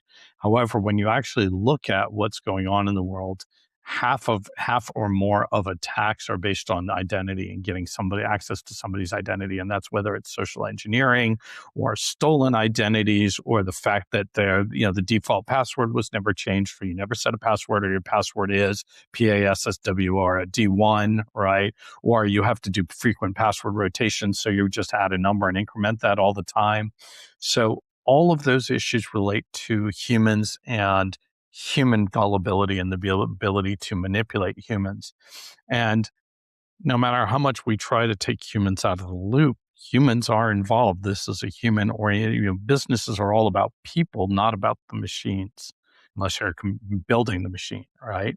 So how do we deal with social engineering and identity attacks? And if we ignore that part of the puzzle, we focus only on, we can do all we want in the world on code security and evaluating code and network security and all these other aspects, and endpoint security and eliminating malicious packages.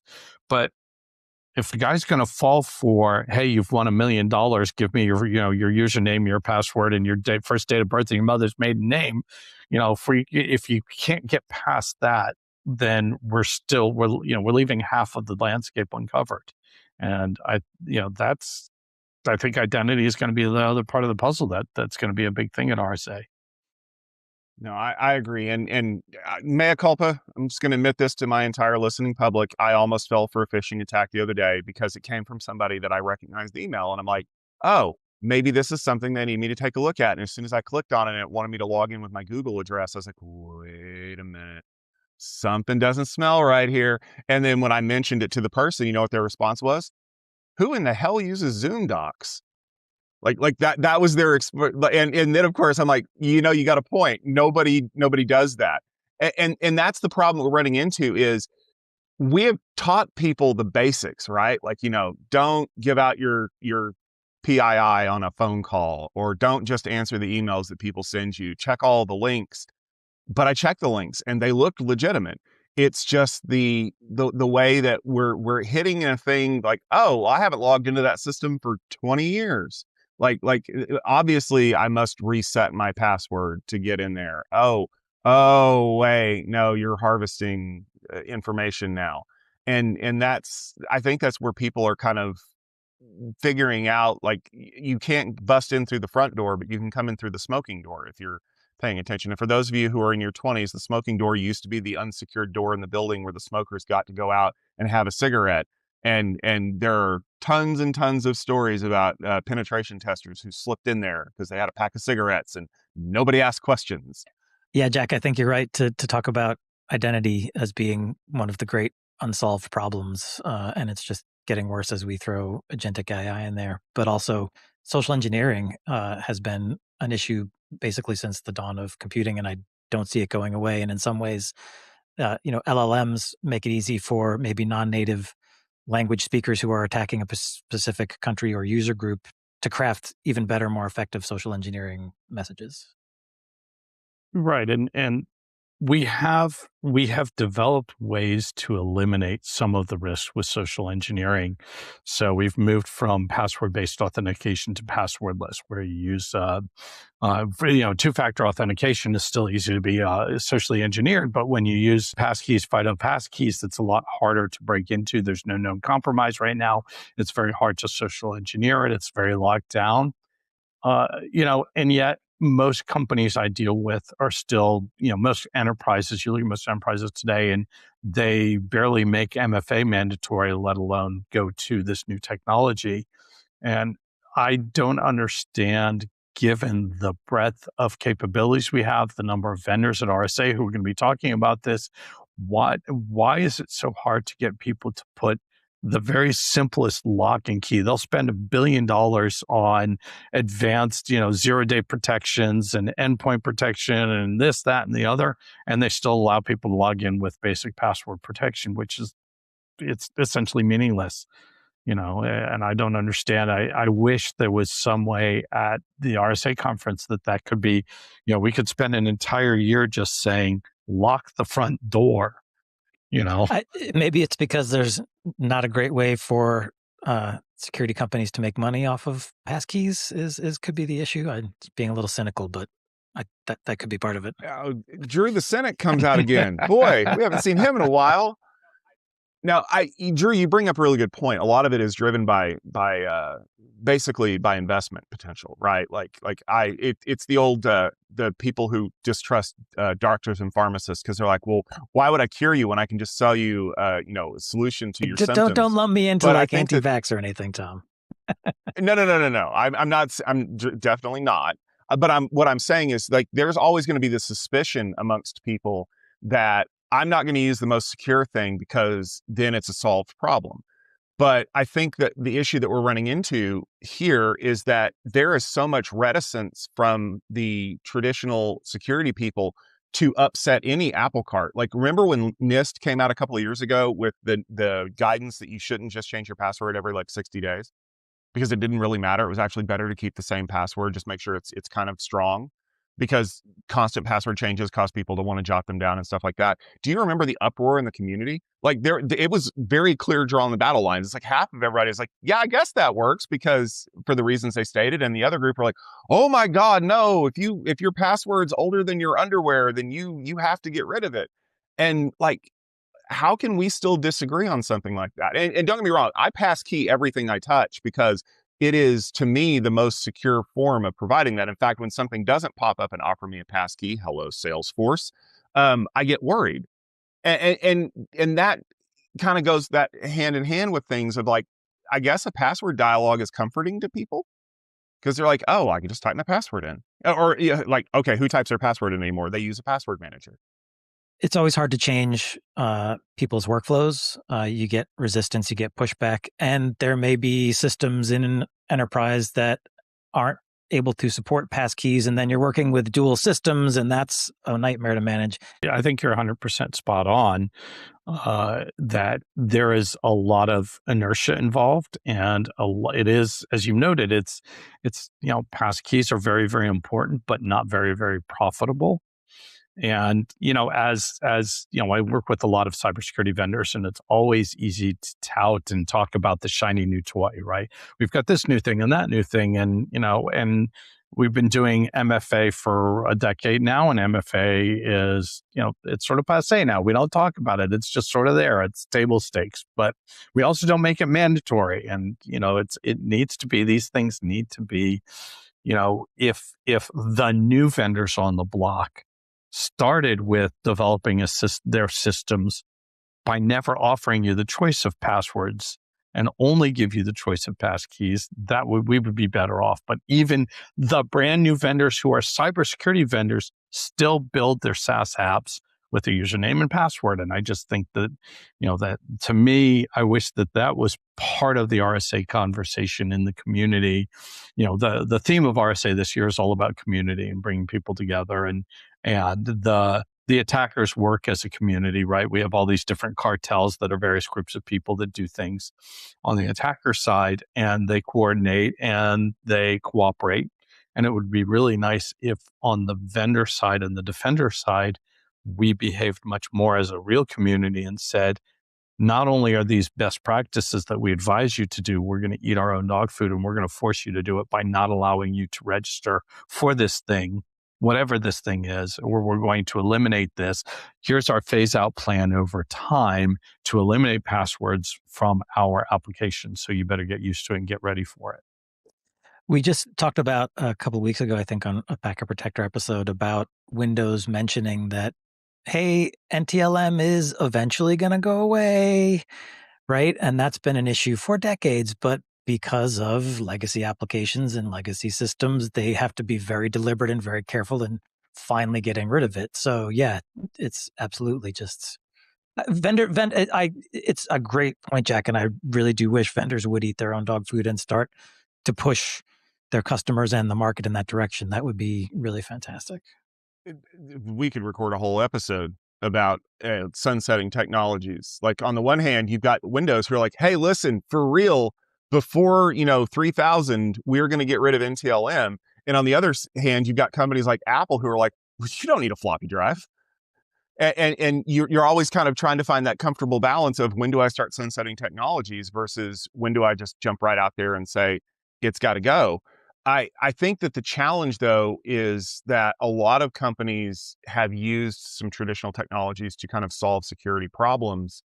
And when you sunset those technologies without a clear roadmap to basically give them an option to change what they're doing, it causes a lot of friction. It's like, oh yeah, well, you didn't have a mechanism for us to be able to do that through the API back in the day. So like we routed it through an SMB1 share. And you're like, why on earth would you do that? Because you're like, well, in the early 2000s, it's all we had. And so you kind of have to build on things, because again, it comes back to the whole, this is a solved problem and I don't need to work on it anymore until it's not a solved problem, because instead of a better solution coming out, we're getting rid of the solution that you built. And security people need to get much, much better at that. So all of my security friends who are out there, do not get mad when people move your cheese. Anybody who ever read that book is giggling right now. All right, so I'm gonna turn this around and I'm gonna ask you guys, what do you think is your one big prediction for RSA? Like when we're recording the post RSA podcast and people are talking about, oh, did you see this? Oh, did you see that? What is the one big thing coming out of it that you think is going to kind of change the trajectory or further the trajectory of what we're seeing in 2026? Well, I'll say that the challenge I have with answering that question is right now, I don't think the vendors are in big picture mode. I don't think they're focused on any one big thing that's going to change the way we think about the industry. I think everybody right now is in shiny new toy mode. Is come look at me. I've got this cool little thing, and we've really avoided the topic for a long time, but it's all going to be about AI. And I made a challenge to myself last year, and I think it's going to be even harder this year, which is to walk the conference expo hall, which is going to have 500-600 vendors in it, and to find the few booths that don't actually have AI plastered all over the booth, right? And are actually talking about, this is the very specific problem we're solving for you, not we're pasting AI on top of our product. And for me, that's really the key. Is now I'm all about AI and understanding the impact of AI for security and how you secure AI, but still there's a whole lot that happens without AI for a whole lot of enterprises and smaller companies that we need to be thinking about and securing, particularly around identities. And the challenge is finding those technologies for me. I mean, maybe one good thing that could come out of this focus on AI, given, the rise of agentic AI with these, sort of autonomous entities running around doing things, that's an identity and access management problem. And if people think it's big enough, maybe that will help us get our arms around AI identity more broadly as an industry and a community and help drive some change. For my part, I think what we're going to see is a lot of companies that are going to start beating the drum of reduced time to vulnerability exploitation. Like they'll probably put AI all over it because that's what sells right now. But they're gonna start saying, like, if something's been reported, just assume that it's already being actively breached. Don't try to hope against hope. And maybe that's going to solve some of our problems, right? Like maybe the technical advisory board has to meet an extra day this month to approve the patches to go out, or maybe we start trusting automated deployment systems to do that. But like, I mean, Drew, you and I both run weekly news podcasts, and oh my God, if we actually just posted all of the vulnerabilities that we did, we could make a podcast out of that, which by the way is, Risky Business is a great podcast basically for that. If you want to go listen to Patrick Gray. But like, there are so many things that we have to deal with on a daily basis. And it's not like low level stuff. Like these are like, CVSS like 9+ all the freaking time. And I think that we've got to get better about detecting and remediating those things. And if that involves using non-human coworkers to do that, then great. But otherwise, I mean, what can you do? All right. These two gentlemen do a lot of writing. They do a lot of content creation. I want to give them an opportunity to tell everyone out there where you can find what they're doing. So Jack, if people want to check out some of the stuff you've been creating. You can find my content on my website at paradigmtechnica.com or LinkedIn and the usual social sites, as well as I do write a column for Security Boulevard. You can find our podcasts at packetpushers.net. I also do blog about the industry on packetpushers.net. You can find me on LinkedIn, and I'm also on Blue Sky at Drew_CM. And I produce a lot of security content, not only here at Tech Field Day, but also as part of the Security Boulevard podcast with my co-hosts, Alan Schimmel, Fernando Montenegro, and Mitch Ashley. And don't forget that we at Tech Field Day are going to be at RSAC for the first time this year. And we're going to be getting great presentations from companies like Veeam, Object First, and Commvault. If you head over to techfieldday.com, you can see more information about that. And I know we're going to have some great content, both video, audio, and written coming out of that. Thank you very much for listening to this episode of the Tech Field Day podcast. If you enjoyed this discussion, please do us a favor, subscribe on YouTube or in your favorite podcast application, because we don't want you to miss any of our episodes. If you do that, please consider leaving us a rating, a review, and possibly a comment so that we know you enjoy the content that you're seeing. This podcast is brought to you by Tech Field Day, the home for IT experts from across the enterprise, which is a part of the Futurum Group. For upcoming events and more episodes, you know what to do. Head over to techfieldday.com/podcast or check us out on Techstrong TV, including the Techstrong TV app that runs on iOS devices, set-top boxes, and pretty much everywhere. In fact, install it in your doctor's office because we want them to check out our podcast too. Thanks for listening, and we'll see you all next week.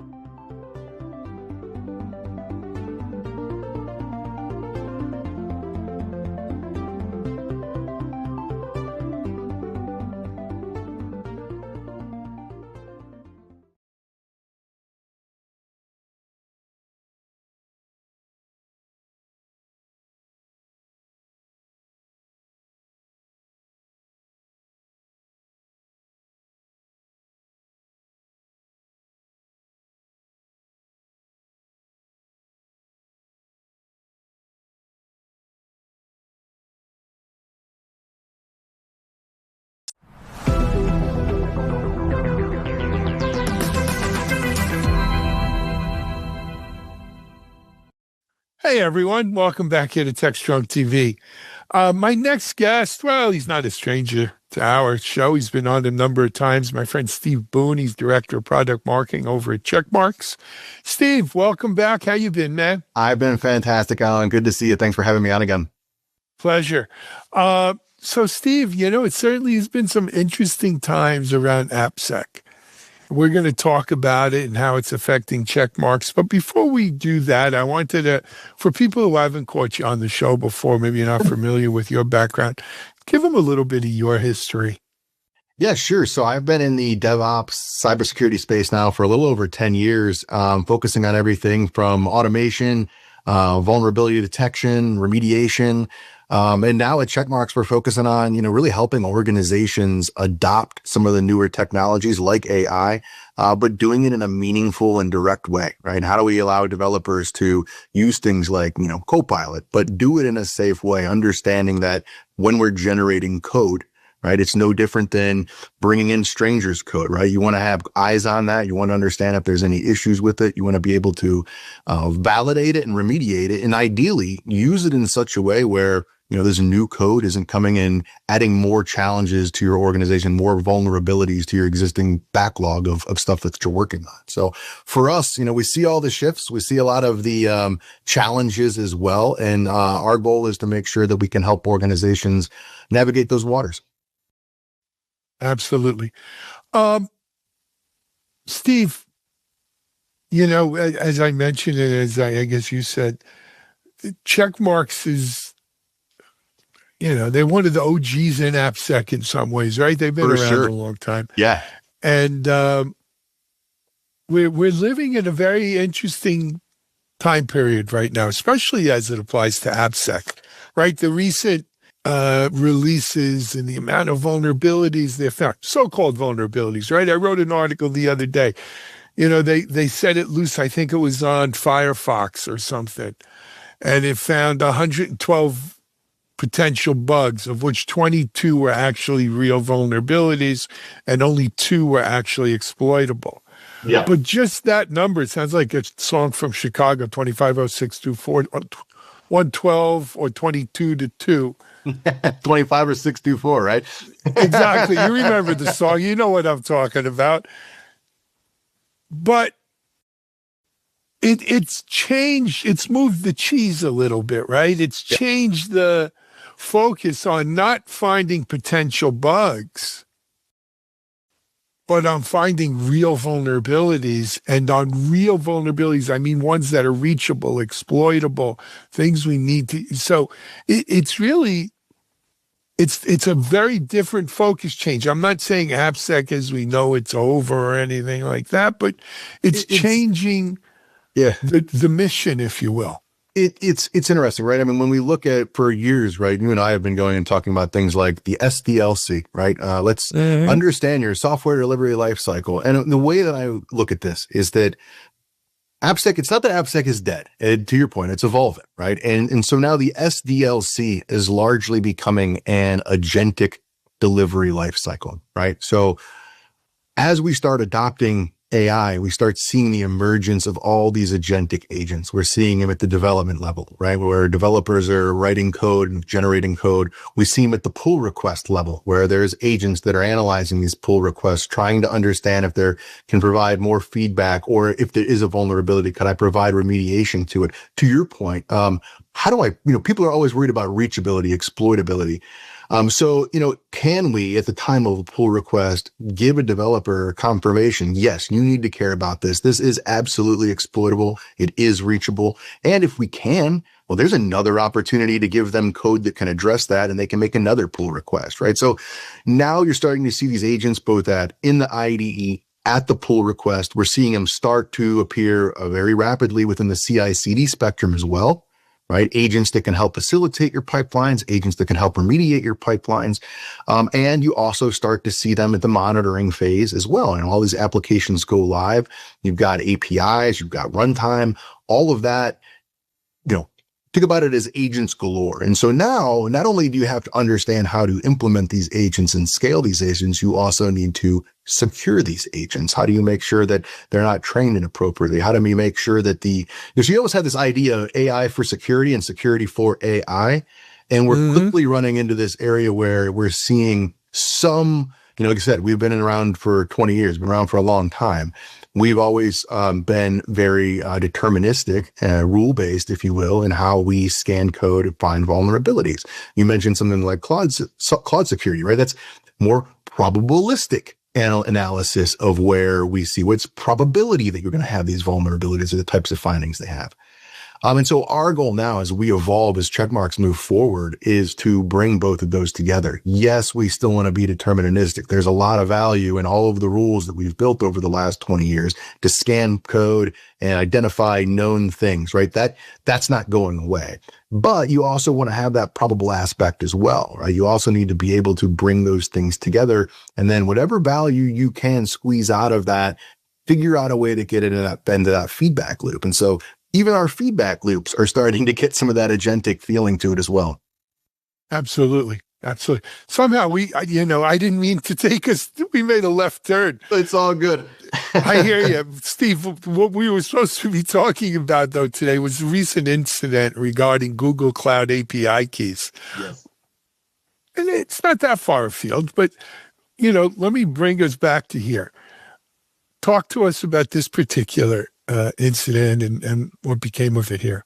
Yeah, when we look at what happened with the Google Cloud situation, right? And a lot of folks will say, the bigger issue is exposed keys, right? They had exposed API keys in their code. I would say the bigger issue isn't just an exposed key. It's that many organizations don't have a complete inventory of their APIs and credentials that are running in their environments, right? So visibility is a huge problem for, I would say, 85, 90% of organizations out there. What are my APIs?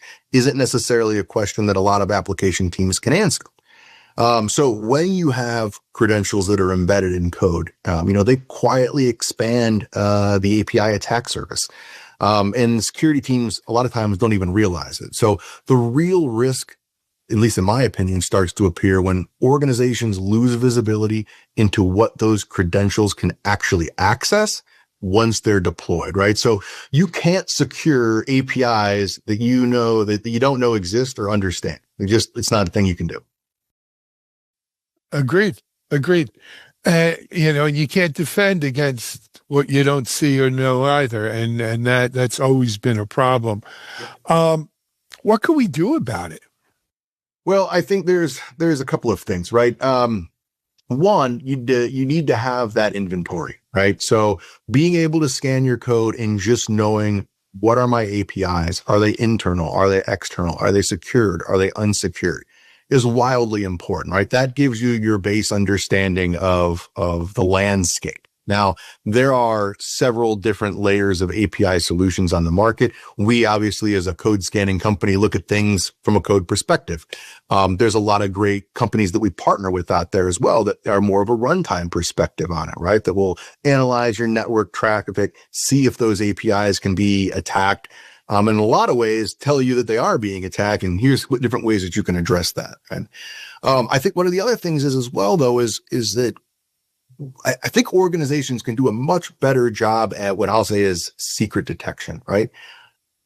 Very, very frequently, and I'm guilty of this as an amateur developer on my own, right? I just want to make cool things that work for me. I'm not out here writing the mission critical stuff that Checkmarx does, but as a hobbyist, when I'm writing code, hard coding secrets, I don't care. It's running locally for me, right? But we see this in development environments too. So all of a sudden you're testing something, you need to make it work. You hard code these credentials into APIs. All of a sudden they get promoted into lower level environments and occasionally even production. So this idea of not understanding the full attack vector of our APIs, but also knowing that bad coding practices do happen, right? It's always going to be something we're going to deal with, expands upon it. So a little bit of it's going back to the basis, right? Making sure we understand exactly what our APIs are. One, making sure that we can document those APIs, scanning regularly, because as new APIs get introduced, sometimes we won't find about them until we scan the code. Okay, great. Now we need to make sure we go back and document them, right? Make sure that we close that gap from the development side.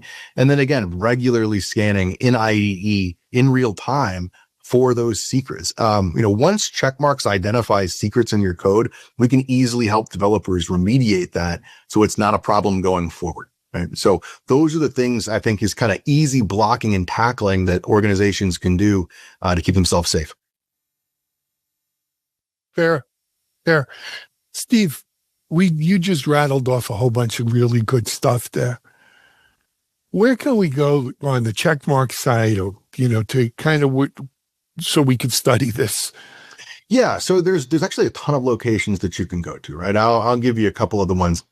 If you're more interested in what I'll call as enterprise application security, then by all means, go check out checkmarx.com, because out there you're going to find everything that's going to address what you want in a platform, right? Multiple different engines. You've got the API scanning, you've got the code scanning. We're doing a lot now with our DAST engines. We're actually heading to RSA here in just a couple of weeks. 2 weeks. Really cool announcements coming out there. And if you're interested on what we're doing for developers, because we put a lot of focus in making sure that we can provide not just a great experience for developers, but a much needed necessity of, again, using all of those different coding assistants you want in a safe and secure manner, then I'd tell you to go check out checkmarx.dev. Out at checkmarx.dev, we've got the Checkmarx Developer Assist. You can get a free trial. It's easy to get set up working in your local IDE. It will scan your code in real time. It will help you with remediation of new vulnerabilities, existing vulnerabilities. It'll help you with package refactoring. So if we scan something and find a vulnerable package, right, what are the steps that you need to go through to refactor that code to adopt the new version of that package without introducing a ton of new breaking changes, right? We were here talking about APIs. Those change between version to version of packages. And so Developer Assist can help ease all of that. It'll identify new packages, tell you what's changed in the code. And it's leveraging the 20 years experience that Checkmarx has to bring that into the IDE. So, a lot of people say, oh, well, Checkmarx, you're just asking AI for how to remediate it. And that's not it, right? What we're doing is we're calling back to Checkmarx services and saying, hey, give us that 20 years of knowledge on how to go fix that cross-site scripting or that SQL injection. And then we pass that information back to your coding assistants to make sure that they're following the right orders and right steps to change that code securely. So depending on what you're looking for, if you're developer focused, I'd encourage you checkmarx.dev. For everything else, checkmarx.com will give you everything you need to know from a platform perspective of how to make sure your enterprise is secure. Excellent. Steve, I'll be at RSA too. I hope you'll stop by. I'll be at Broadcast Alley Tuesday to Thursday, I'm at Broadcast Alley. Monday, we do our annual DevSecOps. This year it's securing AI native dev. but we'll be up there Monday. If you're around, stop up. We have some great speakers lined up. Absolutely. But until then, I hope to see you there in person. But keep up the great work, man. It's such an exciting time. This stuff is. Yeah, I've never seen security move this fast. It's funny, security used to always be kind of the thing that was the laggard. Okay, we got to catch up, and now it feels like the whole market is just reinventing itself. Crazy times. All right, my friends, good seeing you. I'll hopefully see you in 2 weeks. Steve Boone, check marks here on Techstrong TV. We're going to take a break. We'll be back in a moment.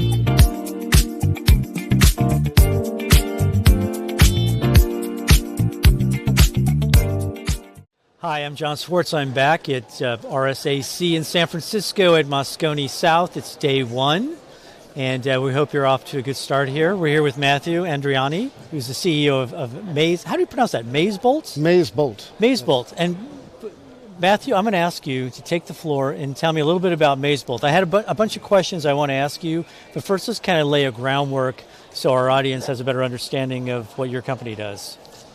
Thank you, John. Good to be here. We are in the DDoS space with Akamai, Imperva, Amazon, Cloudflare, all of these mitigation players. We don't do what they do. We augment those systems. They've got good protection that's deployed at various enterprise organizations. What we do is we find out how attackers are able to penetrate all of those layers of protection all the time. So that's what Mazebolt does. So you kind of enhance what those other companies do as kind of an additive. Correct. Typically what we see is we go in, there's around a 63% automated protection on average. Using our data of attack simulations ongoing, we can get that to over 98% automated protection. So you, just kind of a sidelight, but it's important to know. I'm going to ask you a little bit about national cyber warfare and about geopolitical tensions, but you arrived in the U.S. a few weeks ago, traveling from Jordan. Yes. How was that? It was interesting. I took a taxi from where I live to the southern border in Israel, crossed the border, took another taxi to the hotel. The next morning, took a flight out to Athens, Frankfurt, and then to the U.S. How long did that journey take? Left Thursday morning, got to the U.S. where I wanted to be in Vegas Saturday night. Oh, my God. Well, we're glad you're here, and we're glad you're safe. This is kind of a terrifying, it is a terrifying era we live in right now. And I'm imagining given what's going on in the world and given the advances in AI, that we have this evolving landscape of DDoS attacks. There must be some sort of strategies that enterprises are using to stay resilient. Could you maybe explain what they're doing to keep themselves defensed? First of all, you're right. The current landscape, even before the explosion of AI, was already a very high threat, where enterprises were deploying defenses with many layers of defense.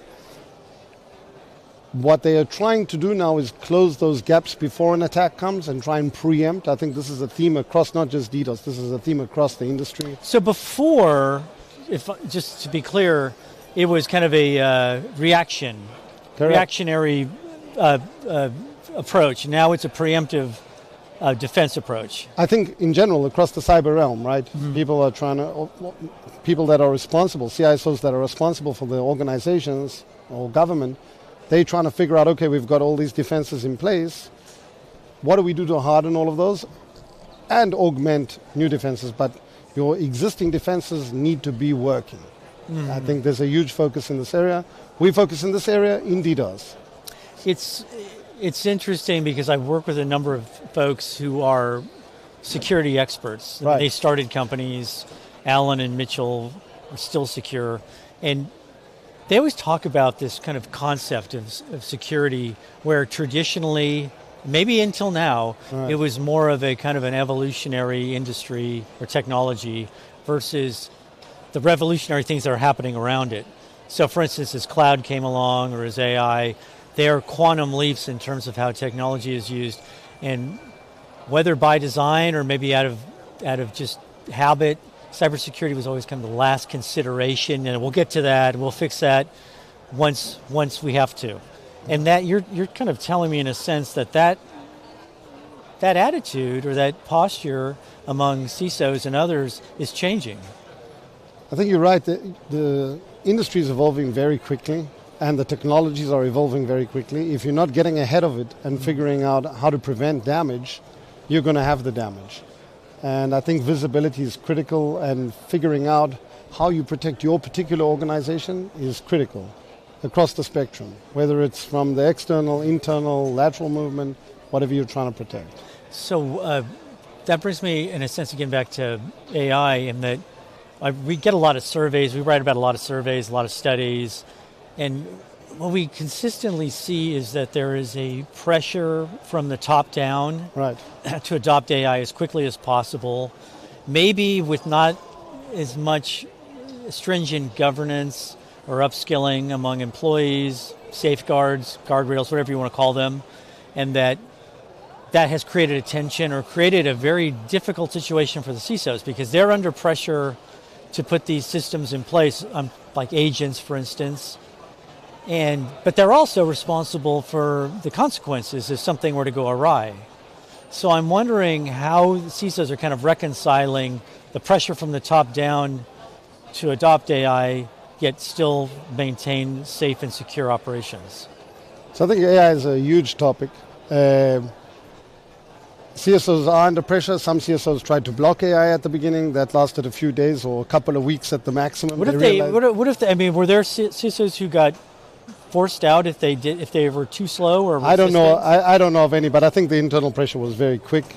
I think what you've seen is the smart organizations are looking at what they've got in the whole AI space, providing kind of a singular offering to the various departments, scaling down the amount of AI tools, but still letting people fluidly work.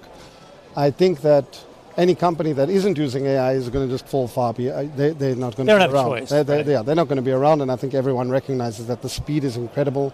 When you get to the attack side, you can see, if you just use ChatGPT, you can see the speed that you're getting answers. Now, if you just apply that in a very limited fashion to just orchestrating attacks against organizations, you can imagine the speed that that's moving at. Any manual process that you rely on in an organization, with an AI orchestrated attack, you don't stand a chance. Which brings us back to what we do in our company. We provide that data prior for those defensive systems to be immunized prior to that attack ever arriving, because any type of reaction with a human element in it is slowly going to become redundant. And when I say slowly, I think over the next 18 months maximum. Maybe if you could go a little bit deeper into some of the products you have and what they do and how they work in concert with some of the companies you mentioned earlier. There's a couple that you could just highlight, just for those who are unfamiliar with Sure. So at the core of what our technology does is we are a company that figured out how to simulate non-disruptive DDoS attacks against production systems. That's the core patented technology that we developed over many years. It was released in 2021.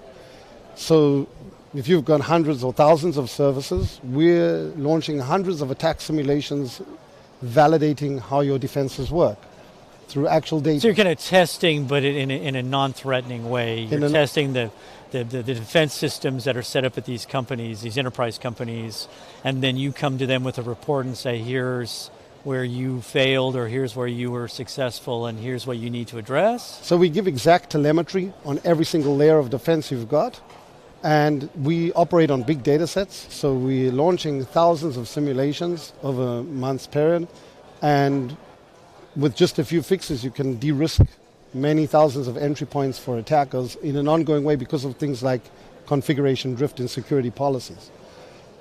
We, in 2022, started significant research in AI because we generate what's referred to as unique data in the AI industry. We are now able to find, with a limited amount of knowledge on the targets that we see in an environment, point our simulator there, knowing where those vulnerabilities are likely going to be, and get that data as quickly as possible to the vendor responsible for that particular layer of security, so that when the customer is attacked, you prevent this initial damage or extended damage. Was your background always in cybersecurity, or were Yes. you? I'm always wondering what led you to. I'm assuming you co-founded this company. Yes. What led you to co-found this? You saw immediate need, or you'd come across some examples of kind of like high-profile incidents, or?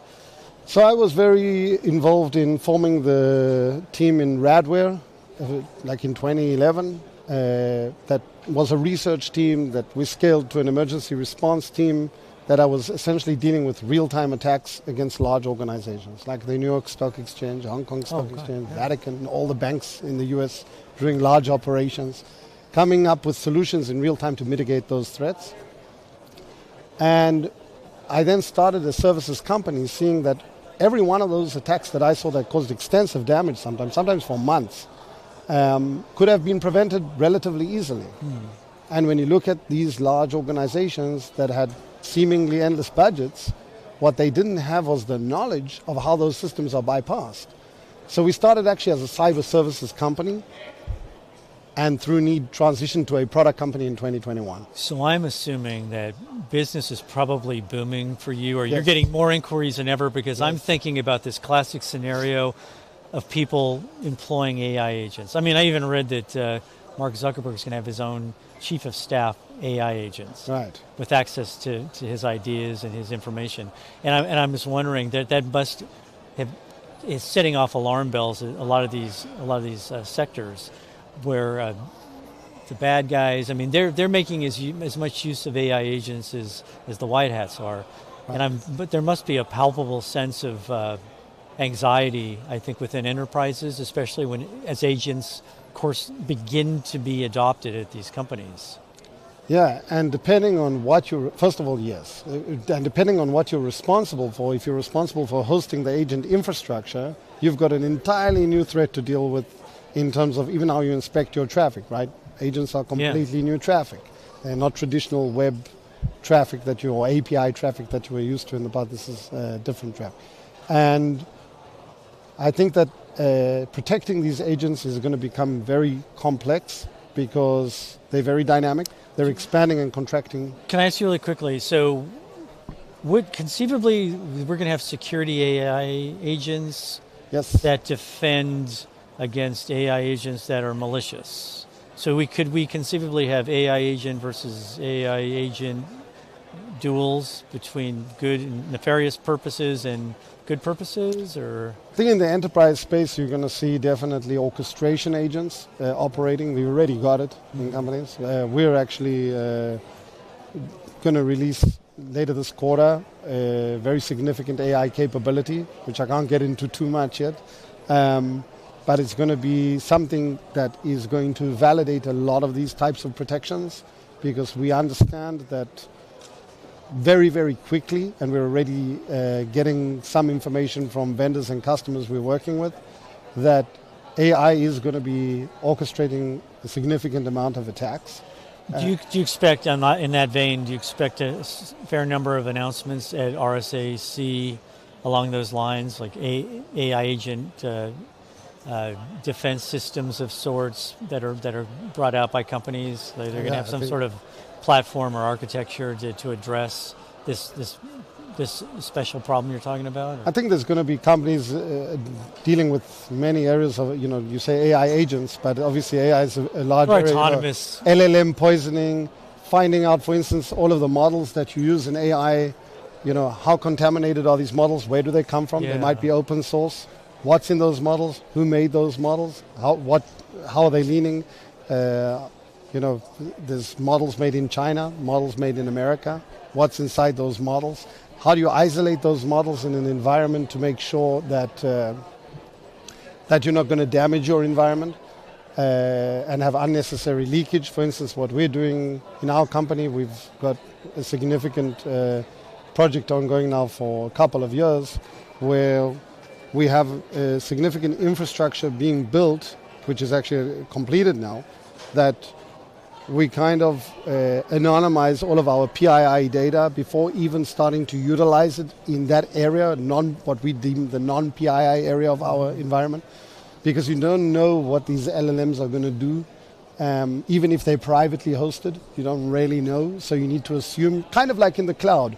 You send data in the cloud, if that data is not encrypted, you don't know where that data is going. It's very similar with an LLM model, whether you're forming it locally or using a local database to maybe query external LLM models like ChatGPT or Claude or whatever it might be. I mean, it's just that, to me, what's stunning or it's kind of troubling is the speed with which these new models are being pumped out. Right. Like, I mean, conceivably, it seems like every other month there's a new model from Claude, there's a new Claude model or GPT or what have you, and there's a lot more use of open source. So there's speed with which things are moving and advancing makes this a particularly difficult time to defend your operations. I think it also opens up a lot of opportunity because, for instance, companies like us, again, we generate a lot of proprietary data or vulnerability data on environments across the spectrum. We've got millions of data points, which allows us to leverage this to better protect our customers. And the AI allows us to get big data sets much quicker to be able to deliver to the vendor in a more organized fashion to eliminate the most amount of vulnerability in the attack surfaces possible. So it does bring a lot of opportunity, but you have to have, at least as a vendor, you have to take into account what you're doing with the AI, what the threats are, make sure that everything is QA'd between results automatically, AI kind of checking AI, QAing the AI, so that that it's reliable for your customer, that there won't be an accident. So most of your, I'm not sure if you share the names of some of your customers, but if you don't, I'm wondering what sectors are they primarily come from, and what, if any, are their particular concerns? We're in the 87 percentile plus in the BFSI industry, so banks, insurance companies, trading platforms, payment processors, credit card. Government also, large e-commerce, but we primarily focus on the BFSI industry. Okay. And they're concerned about infrastructure uptime, service uptime, banking continuing, no disruption to banking services, transactions. There's a high volume of transactions happening in these environments. You can't have downtime. I was thinking about the landscape. I mean, in terms of the infrastructure, there's this big movement in the infrastructure towards faster, more use of data, AI. And I'm thinking about the landscape. We have this geopolitical tensions that you experienced firsthand. We've got open cloud phenomenon, which, I mean, it's hitting executives within companies like Meta. There was an incident recently there. These increasingly sophisticated AI attacks. There's a lot to digest. And I'm wondering, do you foresee more kind of geopolitically motivated attacks or even national cyber warfare? We talked a little bit about this before we started filming, but I'm wondering if you mentioned DDoS involving drones and others. I mean, can you maybe go over that a little bit again? Sure. So DDoS is used extensively in cyber warfare. We saw it in Georgia, we saw it in Ukraine, Iran. You see it all over the place when you want to cripple infrastructure, cut communications. DDoS is a great attack tool to cause chaos. You also see DOS attacks, more accurately, not DDoS attacks, for jamming drones. If you look technically speaking, this is an actual DOS attack against the receptor on a drone, and this is what stops communication and drops the drone. So this is utilized in have you seen instances of that in the conflict in the Middle East now, or it's probably existed? But I mean, are you starting seeing an escalation of that, or maybe even infrastructure? I'm not an expert in drone warfare, but you can see that there's a lot of activity in the area. You can see recently that the Americans even asked Ukraine for assistance in this area. So definitely, I was recently in Texas in a very prestigious research institute that does a lot of research for the DoD, and they shared some very interesting findings on what's going on with drone warfare. And what was very interesting is how much DOS attack is being used in that warfare. So definitely it's being used. Wow. Wow, that's a little something to ponder. I mean, I was going to ask you, how do organizations anticipate sudden surges and disruptions in their infrastructure? Are there, I mean, you're helping them, but are there other means that they use to kind of anticipate things before they happen?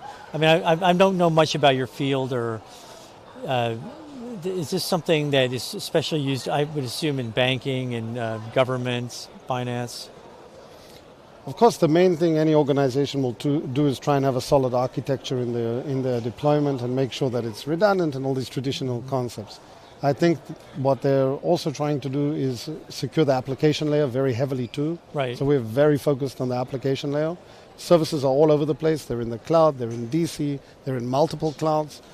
So I think organizations are trying to first get a grip on the attack surface, figure out how to protect that attack surface as best they can, and have the redundancy to scale. But without the protection, no matter how much scalability you've got, you'll. This is like a high wire act. I mean, in a sense, there's so much going on there. The upside is incredible, right? And we should probably point out that the upside, for the most part, is what these companies are looking at in terms of efficiency, profitability, et cetera. But there's always that kind of a threat lingering in the background that they have to be aware of.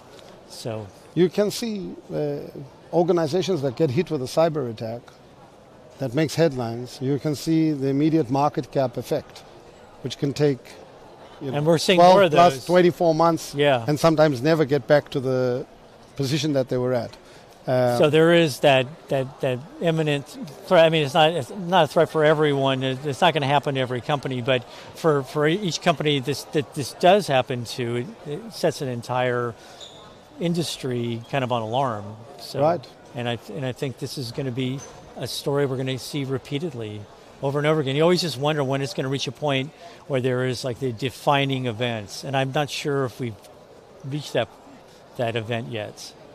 I agree. I don't think we've reached an event that says, there has to be some fundamental policy change or something like that. And good luck. Maybe, by the way, in cyber warfare that has happened, because there's a lot of very quick targeting of targets on the ground, utilizing AI and stuff like that. But that's, of course, not in the headlines. Yeah, exactly. So I think AI has had a tremendous impact on warfare in general, just the speed at which everything is moving. And it's only going to get quicker. Yeah. And of course that translates into the enterprise space. We see it already that there are AI attacks being identified, and the EU Council is doing testing on AI attacks, and other governments are checking how they're going to respond to this. So this is clear that this is happening now. It's not the future, it's happening now. It's interesting. Well, Matthew, this was a fascinating discussion. I'm glad you shared your expertise with us and let us know what's going on, because things are changing faster than we could ever imagine. And it's going to make for very interesting times. I've never seen anything in the tech industry like what's happening with AI, and especially on this side of things. Right. So thanks again for your time. And, thank you, John. It was nice meeting you. Good and meeting you. We'll be back with more interviews later today, day 1 of RSAC.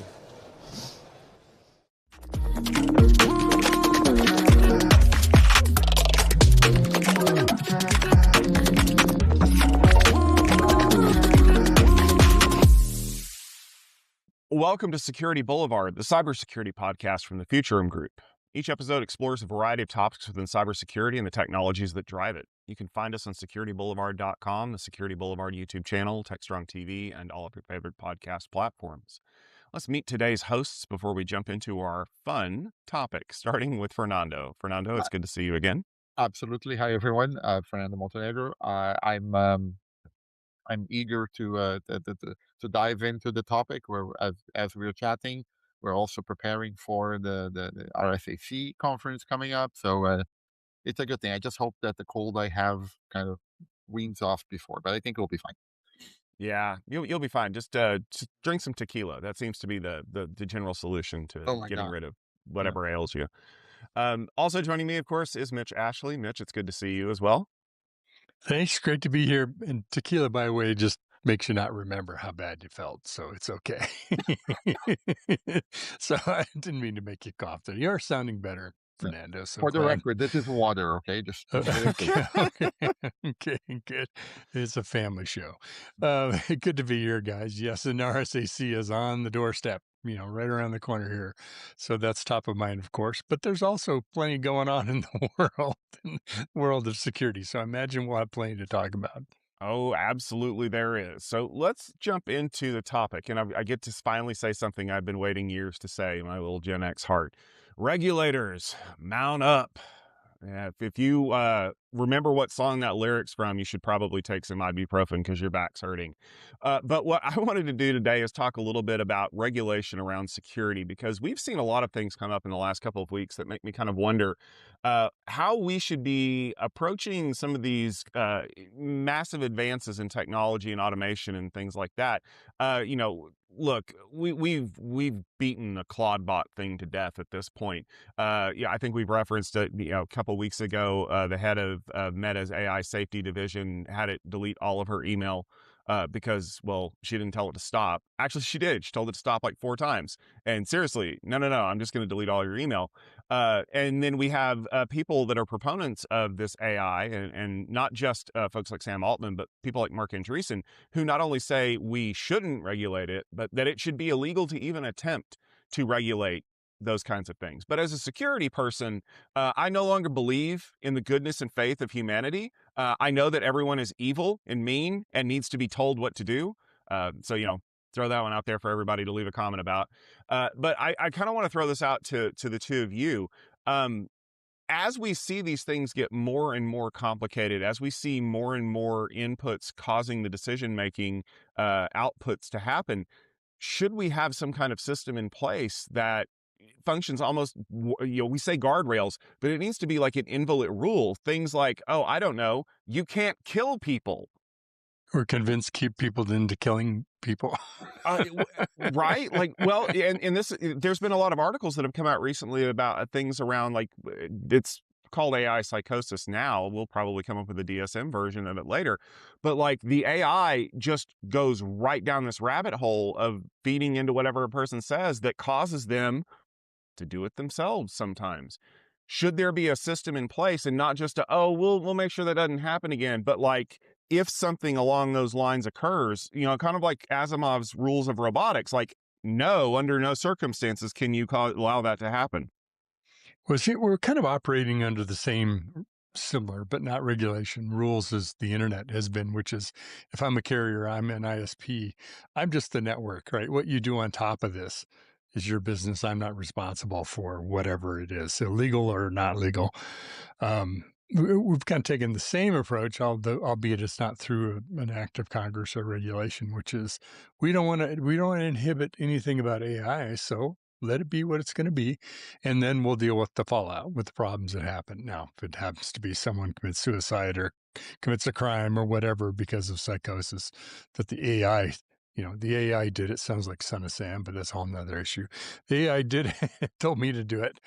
We're in this mode of let's just let happen what's going to happen, and then we'll deal with the fallout. And I think that's all good from let businesses do whatever the heck they want, or individuals. There also are consequences to doing that, and there will be some very negative, and we've seen some already, consequences from it. And it's a safety issue, right? It's more than just a regulation issue. It's a safety issue.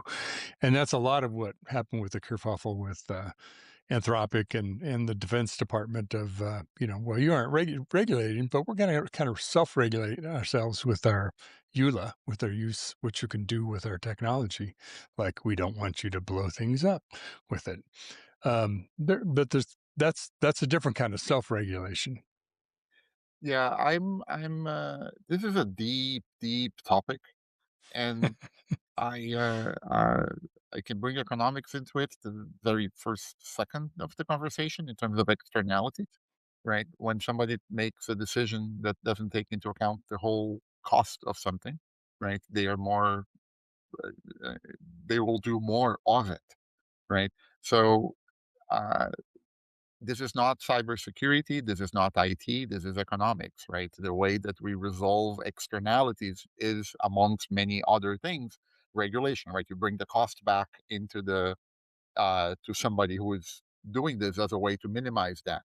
And I, as much as I agree that like I'm a Gen X kid, and I grew up under, I mean, South America, but Reagan, right? And the most dangerous words, right? I'm from the government. I'm here to help you, kind of stuff. But it's not quite like that, right? I think that we have, as a society, um, deployed technology widely enough that we start hitting limits of what technology, we start hitting societal limits. And it's fun you bring up Andreessen. I mean, he wrote back in 2001, software is eating the world, right? 2011, I think. And he was right, right? Software did eat the world. Here we are.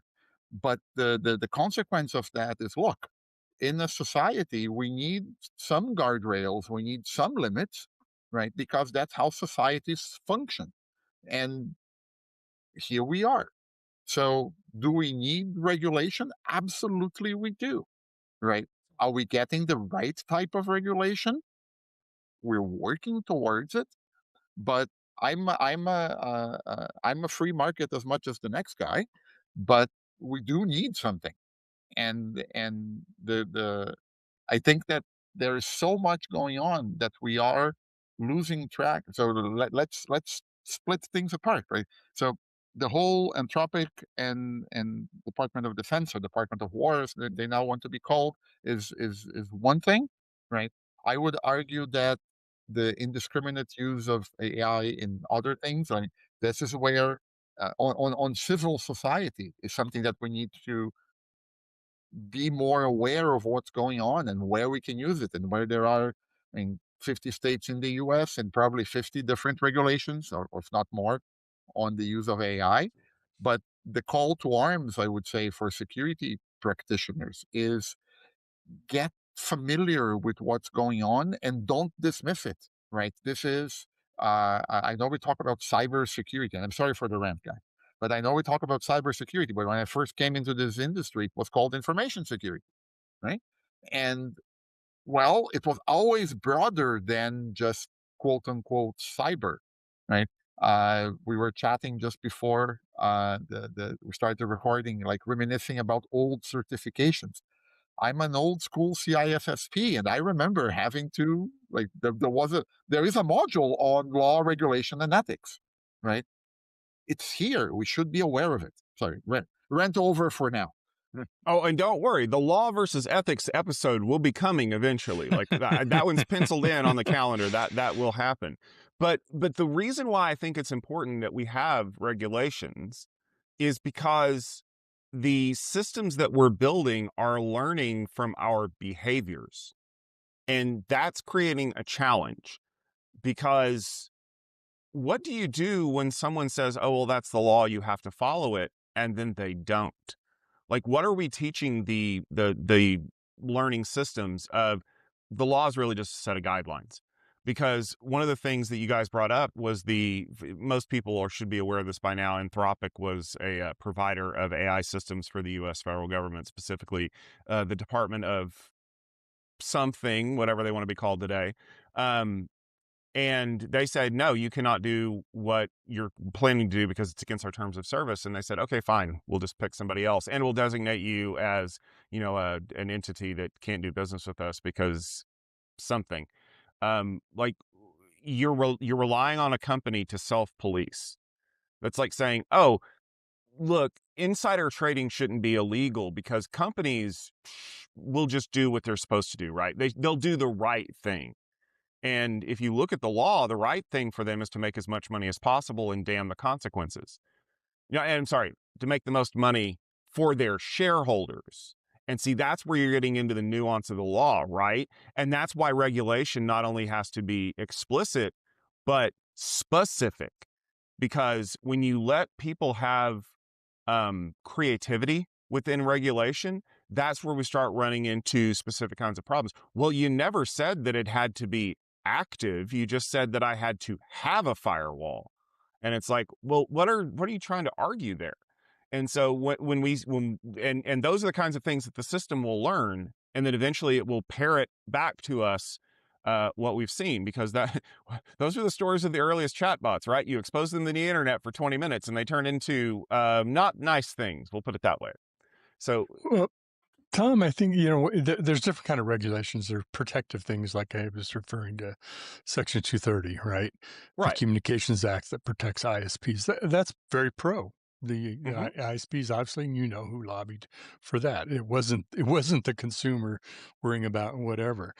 But there's also, you can't regulate yourself out of every edge condition, right? Especially, and I think that's the fear with AI, is we don't know enough about it that we should regulate it, but we don't know enough about it that we don't know what to regulate it. And you combine that with, we're in an era of, I don't know what the right term of art is, sort of not trusting the expertise of people in the domain that they're an expert in. So if you're going to write regulation, but you aren't going to invite people to the table who either know AI really well, but have less of a bias influenced by financial means or driven, also that not only know AI, but also know the security side of it as well. So it takes a combination of things to do it well. So, but we don't have that today. That's not an environment that we're working in, that we live in, at least not in the United States. It's more true, I think, in Europe, but it's not perfect there either. The fallback for that is either all the way back of, to your point, Fernando, let's just rely on what the companies want to do, self-policing, right? Which is, who knows why Anthropic decided they want to stand behind a couple of rules, and I have some thoughts about it. But the middle ground, or somewhat middle ground, is the whole define your policy and then prove that you met it. That's what so much of certifications are about with companies, right? So if you want to be certified for this, trustworthy computing, or online trusting for websites, they don't tell you everything that you should do. They say, define what you think you should do, and then prove that you did that, so that the people who are doing business with you could say, what's your policy? And is that what you're doing? Are you actually implementing it? So that's sort of the trust but verify.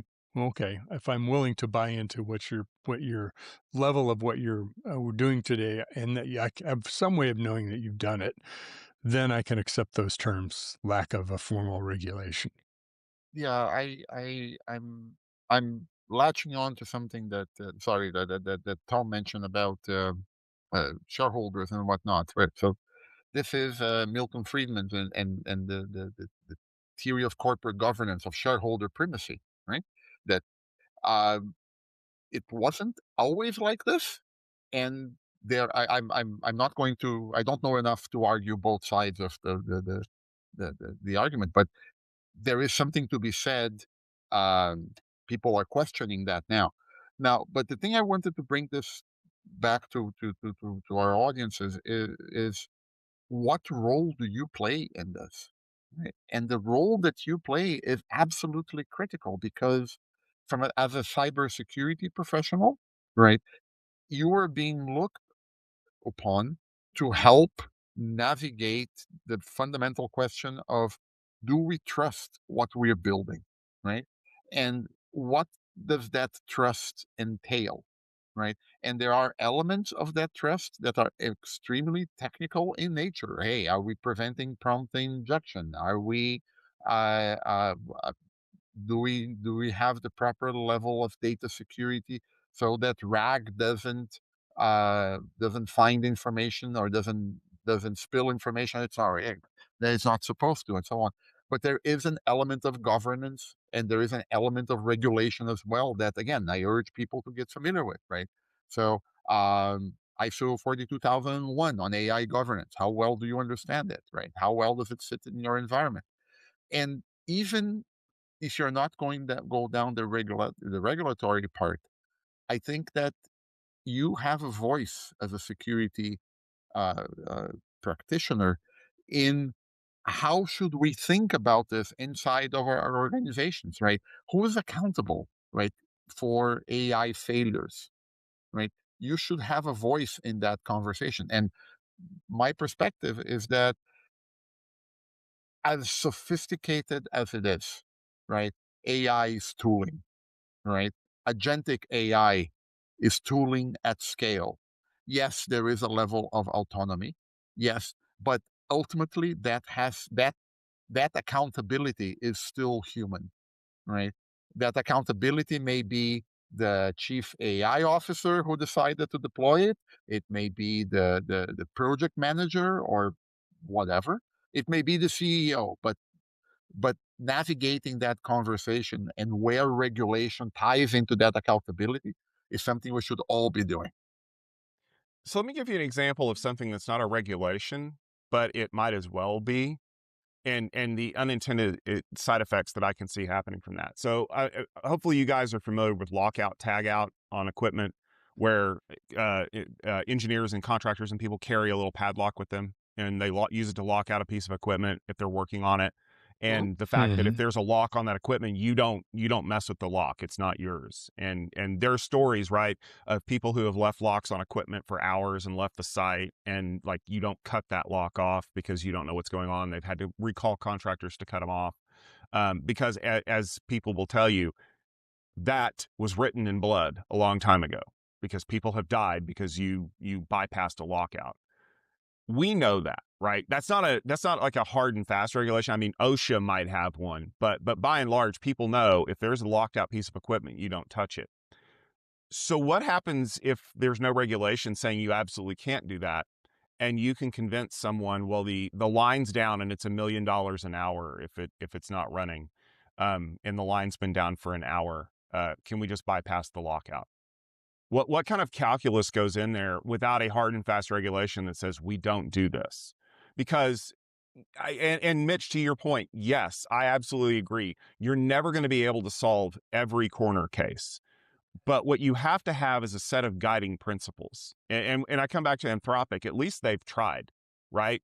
They have enshrined things in the baseline of, we're going to do this for the good. We're going to not hurt people. Like you would think that should be assumed, right? But the movie I, Robot is literally a corner case in how to get around the 3 laws, right? Like what happens when the robots just decide the best way to save humanity is to enslave them. But that's not the problem. The problem is that without explicit definitions, things become very murky. Like, well, you never said that a good example of this is kidnapping. Is it illegal to kidnap somebody? Yeah, there's a crime. What's kidnapping? Well, it's crossing state lines with somebody. You're like, but that doesn't, like that's how fine the regulation has to be. And so I feel like one of the things that we're running into is that without good regulation, without explicit rules writing it down, that's just inviting a disaster. Because if you just expect people to, quote unquote, do the right thing or listen to the experts, the people in Grafton, New Hampshire would love to talk to you as soon as they're not getting eaten by the bears that invaded the town 5 years ago. Because, people should take their garbage out. Like, that's a societal norm. Turns out that's not, because under the right circumstances, people can be convinced to just not take their garbage out.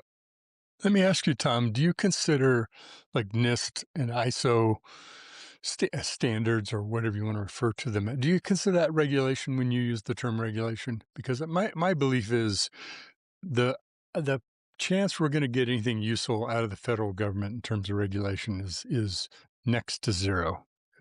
if it's even non-zero. So I think the real effort is around what ISO is doing, because there are some efforts around AI management systems and risk management. I don't know all the numbers for it, but NIST has its own framework for AI. I think that's where we're going to get the guidance and the kind of agreed upon rules of the road, right? They're not going to come from federal laws. They're going to come from that. At least that's my opinion. I mean, the only way that would be actually valid is if the EU said that if you don't follow ISO, we're going to fine you like 4% of your global revenue every year, kind of thing. To me, the difference in a regulation and a guideline is the enforcement policy. Is like, if it's a guideline, you can do it if you really want to, but if it's a regulation, you have to do it, otherwise we punish you. Again, going back to the whole law versus ethics things, regulations are laws, guidelines are ethics. And we come back to, well, who's going to tell me to do that? I agree with you. But to be honest with you, Mitch, as low as your opinion is of the U.S. federal government implementing regulations, my opinion of corporations regulating themselves is slightly lower than that. Because if it does not produce a profit for the shareholders, they're not going to do it. And we've seen that time and time again. Like, all you got to do is go read Upton Sinclair, and you'll know why we are where we are today. And I feel like somebody who's not the company and not the shareholder needs to be the one making the call on that. It needs to be some kind of a neutral third party. And ISO is about as neutral as you're going to get. Yeah. So here's my argument to what you're saying is that, yes, I agree with them. Trust me. I know the financial motive of companies, startups or large corporations. Don't disagree with that at all. That ultimately is, even when you're following standards or certifications or whatever, that's where compromise line is drawn. But I don't think NIST and ISO are ethics. I think that what they are a shared set of agreements of how we're going to do things, but the enforcement part of it, you're saying, is missing. It actually is there. It's there in a much different way. If people who are making financial decisions to buy things or work with companies, whatever agreements that they have for their companies to operate with other companies, whether they're vendors or partners, if those things are part of what they require and they provide evidence of that, certifications, different things, that's how that elevates into you're not going to go to jail if you don't follow it, but you might get sued or you might get whatever, right? There could be some consequences to it. I don't think we're ever going to have any, if you made a self-guided, self-controlled autonomous missile and you violated Anthropic's policy, now you're suddenly going to jail. That's not going to happen. Not in today's climate anyway. So, I'm going to give Fernando a chance to respond to that, but I just want to say that you hit on the third leg of that stool, which is not legal and not like self-reporting, but community enforcement. Right. And yeah. I'm going to let Fernando respond to that before I jump into where I'm going to pivot to on that. No, we can move quickly. The point that came to my mind is that what are we expecting to happen here? I do not want. We want to balance innovation with safety. Period. Right. And I think that I am a big proponent of things like NIST and ISO and IETF, right? In the context of these are agreements that we have made to make it possible. Here we are talking, the three of us remotely with our audience listening across the world, thanks in large part to the fact that everybody at some point in time follows RFC 791 for IP, right? And the very fact that we have, and I think that we're going to, and that we have different enforcement mechanisms throughout, including a amorphous market-driven mechanism of not buying your stuff. In my past career, I was in sales engineering, right? And one of the things we used for high-end network security equipment. Well, one of the things we had to prove was that, look, our product is compatible with or follows this whole list of RFCs, right? Because that is the quality hurdle that the buyers expected. Why did they expect the quality hurdle? Well, because they needed to put this piece of equipment into their large networks, and they didn't want the hassle of this not working.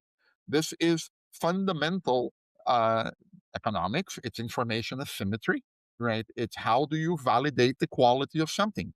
Again, Nobel Prize work that from George Akerlof, Market for Lemons, right? Paper is 1970. And this is about how do you evaluate the quality of something? Well, either you screen for it, you ask for so many requirements that only the highly qualified ones will pass that muster, or you signal it, hey, look, we are compatible with all of these other things. And that's how a buyer makes a decision. That is a purely economic thing that, in my view, is separate than regulation, right? Regulation is about an external entity defining, look, you need to follow these criteria or there will be this level of punishment for, and the role that regulation plays is that none of us individually here have so much time on our hands to and so much economic power to be arguing with our telco providers that they should be giving a service that follows a standard. So we rely on on community to do that, right? It's a so again, I go back to I understand the point about regulation to some extent. Um, uh, Limiting innovation. But you know what? We absolutely need it. I don't want innovation when I am 50,000 feet up in the air and I don't want those engines on that airplane to be innovating at 50,000 feet. I want a very rigorous regulatory process that certifies those engines time and time again until they can fly. And honestly, as much as I love free markets, and trust me, I do, we are at the point where we need to do the same thing for technology and cybersecurity. It's that simple. It's amazing how fast move fast and break things changes when it's a motorcycle helmet or a car's safety system. Your seatbelt should not move fast and break things. And it's amazing that we've gotten to this point with technology. It's a testament to the creativity and innovation that everybody did. But you know what? At certain point, it becomes enough of a societal risk that, yes, you know what, guys and ladies and others, let's calm down. Let's make sure that whatever we're doing here works where it's supposed to work.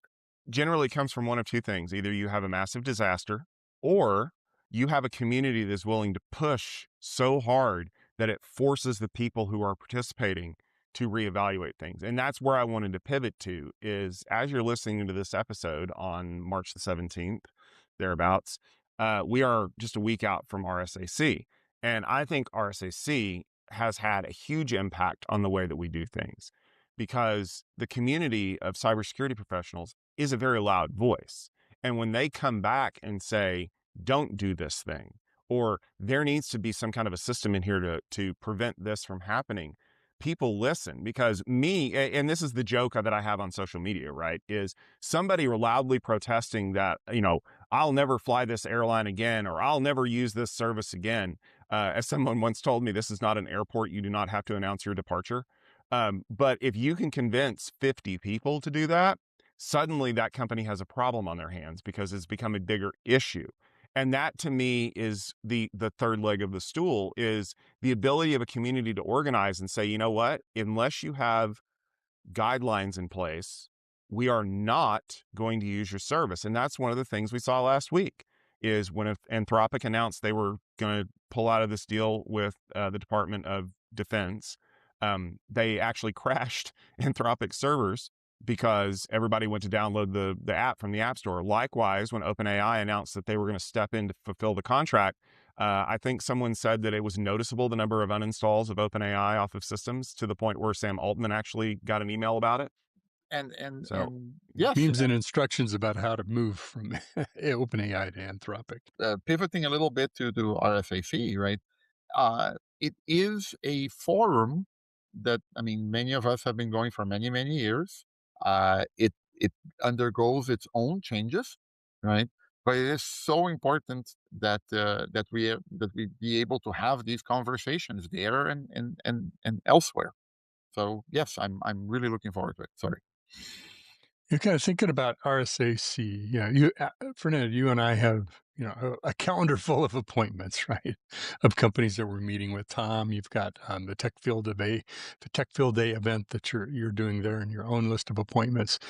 As I'm kind of looking, I have two lists of RSAC whenever I go. This is what I think I'm going to hear about, and this is what I wish I would hear about, right? And sometimes they're the same thing. Sometimes they're sort of adjacent, and oftentimes they're a little far apart. But yeah, certainly, I think we're not only going to hear about AI this year. I think we're going to hear a lot more about agentic AI, this moving into more autonomous type of work, because the capabilities are there and people are starting to use it. It's not norm, it's not there. But I think security professionals want to think ahead. They don't like to be surprised and be, they're out of the mode of let's build the moat and the wall and prevent it from happening and try to keep it out of our environment. They know that doesn't work. There may be a few places in the world where that can be possible. But I think that's going to be one theme.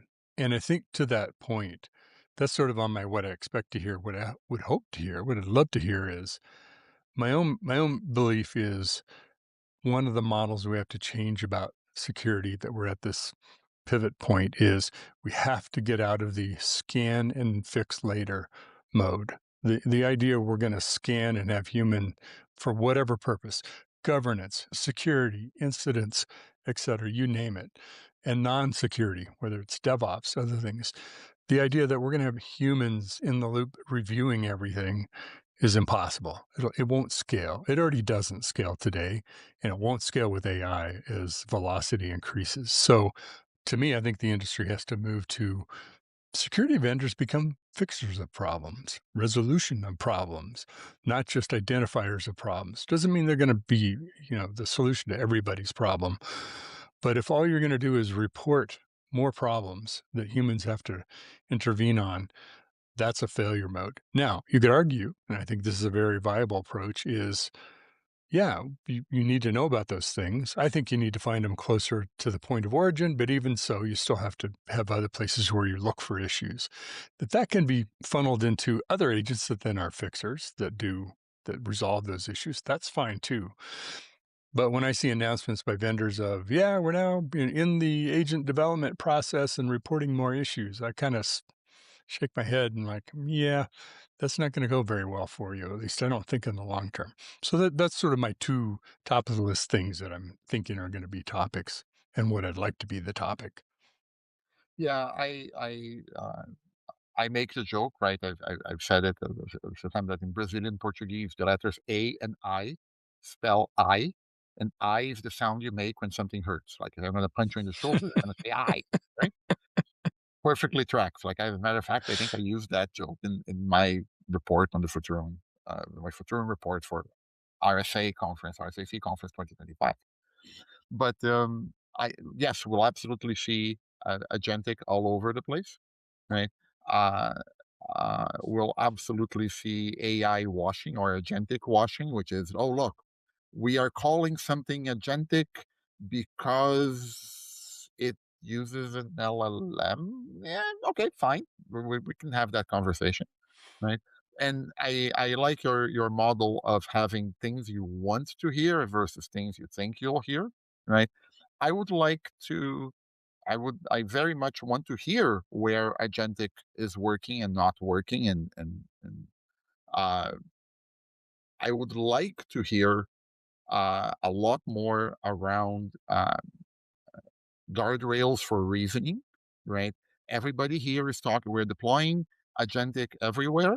We are, but the core of that, the agentic reasoning engine, still seems to be LLMs, right? Still seems to be, look, here is a very capable large language model. Here is significant context around it. We moved from prompt engineering to context engineering, and now we're moving further along the stack. We think that this model reasons over something, and duck, right? And I don't know. I'm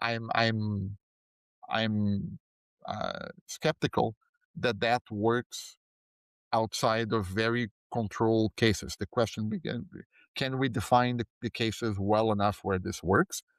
Perhaps it is code fixing. Perhaps it is it is SOC triage, right? But beyond that, we'll see.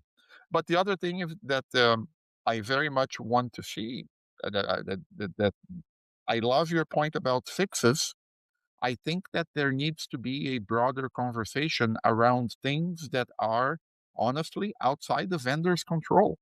If I take a firewall and I configure and allow any rule, right, and that allow any rule is the source of a breach, with all due respect, that's not the vendor's fault, right? So as much as we need secure by default, and oh, by God, we do, right? We also need this level of assurances and oversight over configurations as well, right? If I choose to make somebody domain admin, is that really Microsoft's problem that somebody was a domain admin, or is it me who gave that permission to somebody because I didn't want to do something? We go back to regulations, right? We go back to insurance, right? How are we going to hold anything, people, or how are we going to hold people accountable for failures that result in cybersecurity related losses, right? I would love to have more of that conversation at RSAC. I'll leave you with two thoughts. If you're going to be at RSAC, you should think now about what you feel like is the biggest problem, the biggest concern for you. And that's the thing you should ask everybody you talk to. How are you going to address this? If you can't think of a good one, though, here's another trick that you can use. This is a journalist trick. Ask them what they think the biggest threat, biggest problem, biggest issue to solve is going to be. Yeah, their answer is probably going to be interesting, but I'm more curious as to the reasoning behind it. If they think that the biggest problem to solve is this going to make me $1 trillion? That's one way to look at it. If they think that the problem is that eventually it will become sentient and wipe out all of life in the universe, that's a slightly different problem. And you should kind of be interested in how both of those people approach that. And that should at least give you some fun topics of conversation. Speaking of which, the two gentlemen who join me every week have some great stuff coming up, and I hope they can tell you a little bit about it. Starting with you, Fernando, what have you got working on that people should be checking out? Tom, you and I we are moving our way through a report on SASE, Secure Access Service Edge, because as I like to say, there is things that in cybersecurity outside of AI, right? So that should be coming up in the near future, right? And alongside that, we are helping, or we're looking at what is the basis that organizations need for this level of trust, right? And sorry to bring it back to AI, but it comes down to do you trust your infrastructure? Do you trust your identities? Do you trust the data that you have? So those kinds of topics are top of mind for me right now as I've been putting some research together. How about you, Mitch? Well, several things. One, I'm going to be issuing a new Analyst Insight report about agent control plane. And in this case, I'm like I did with Observability Native, I'm issuing a framework for that, just so we can kind of put the parts and pieces in the places where they are part of this discussion. Because the thing that's elevated in our conversation around AI is accountability. It's not normally what we talk about in security. Yes, we do, but not in terms of, it's almost equated to governance, right? Accountability through governance, through security, through guardrails, et cetera. And in the world, to your example, Fernando, of, is it the fault of Microsoft for allowing you to make someone a root admin, or is it the fault of the person who did it? We're now in a world where that accountability has to apply to agents also, like who did it and why. So what was the intent? What was the reasoning that led AI to do that? Were there guardrails or policies in this code or whatever mechanisms we have to keep those actions within some allowed lanes of operation? And then, of course, what happened? And do we know that is? And so there's a lot of discussion around agent control plane. And it's interestingly enough, it's not just one thing. Yes, Microsoft has and GitHub has Agent HQ. We have Agent Core from AWS. There are elements of this in a bunch of different products. And just in the last couple of weeks, GitHub and Microsoft issued the new release of VS Code, Visual Studio Code, which is the most popular IDE environment, where now some of those things you could do them within the IDE, but now they're being automated. Some of these control plane capabilities, the application of governance, the application of control as you're doing more and more agent work. So this is a big rising part of not only the operational capability of agents and agentic AI, but also the security, the governance, and operational capabilities. So I think it's going to be a big part of our conversation. I don't think it's elevated to an RSAC topic quite yet. Maybe in a year or two, that will be the hot buzzword. We'll see. I can't wait for that. I also can't wait for our SAC. As Fernando and Mitch have mentioned, we're going to be doing Tech Field Day there. We've got several companies, if you check out techfieldday.com, that are going to be presenting.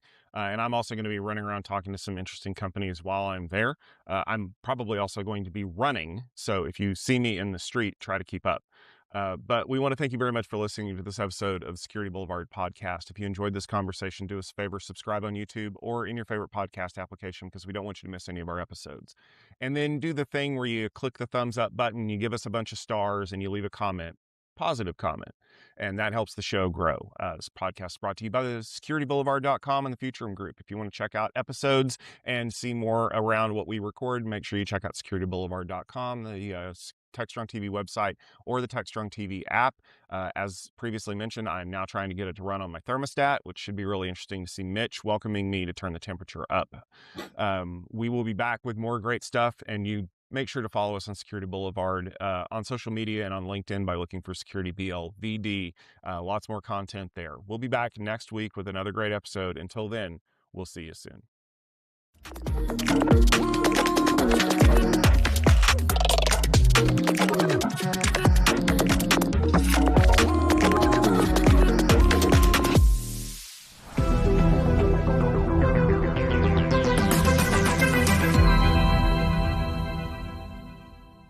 Hey everyone, welcome back here to Techstrong TV.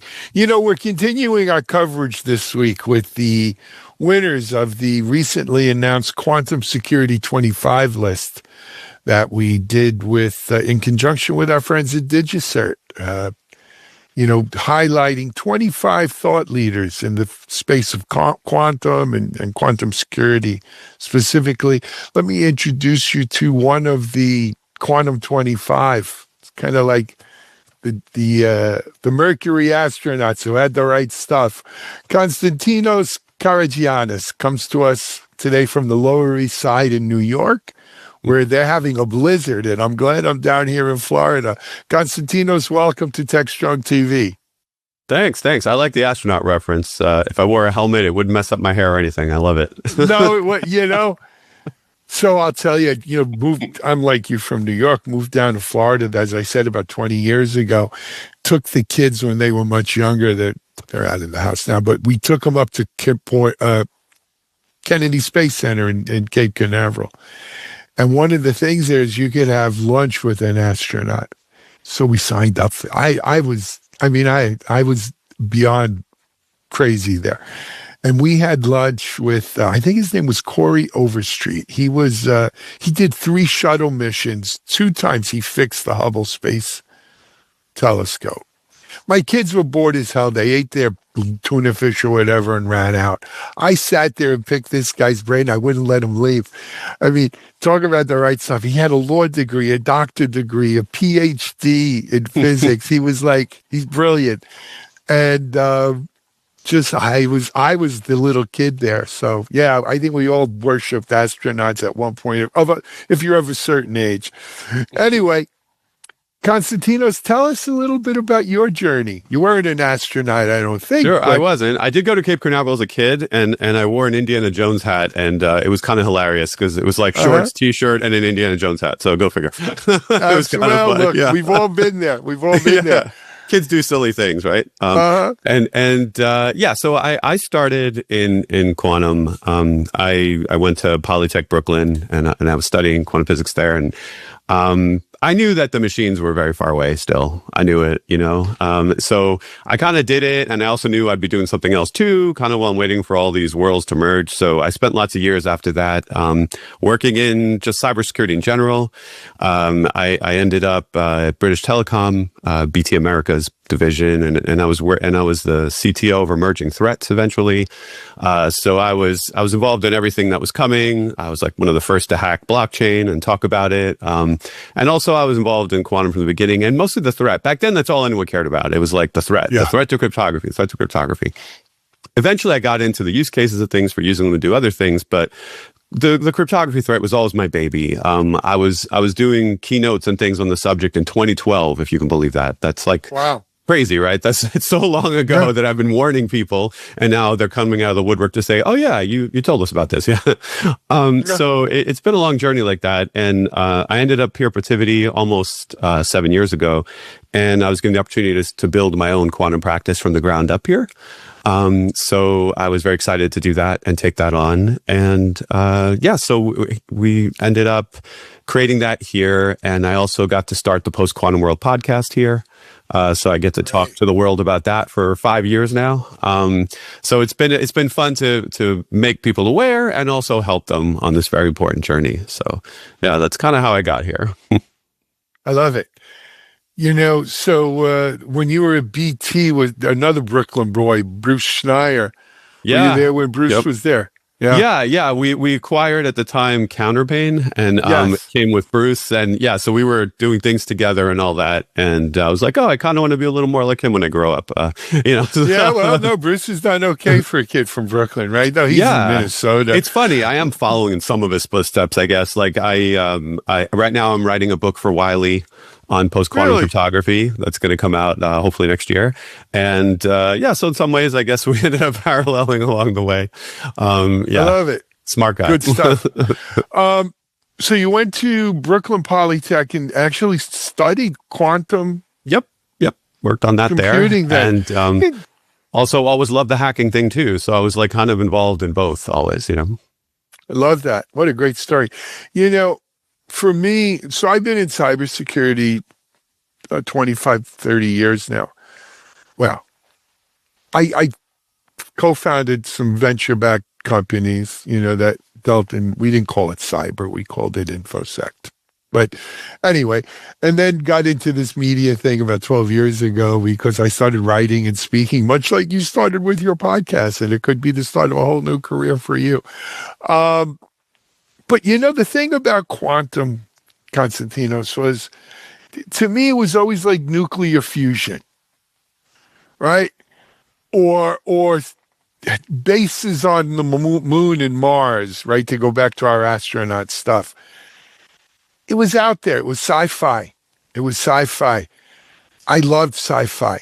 I loved Asimov's robots. I loved Dune and Herbert's Dune and all that entails, and the thinking machines, the war against the thinking machines, and David Brin's Uplift, and all the great, Blade Runner, the movie was really based on the Philip Dick.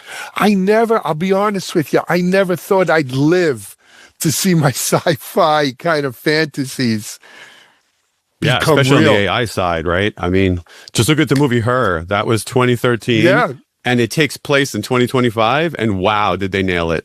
I mean, it's basically, we passed it pretty much. Yeah, most of it. But you think about Asimov writing the robotic novels in the 40s and 50s.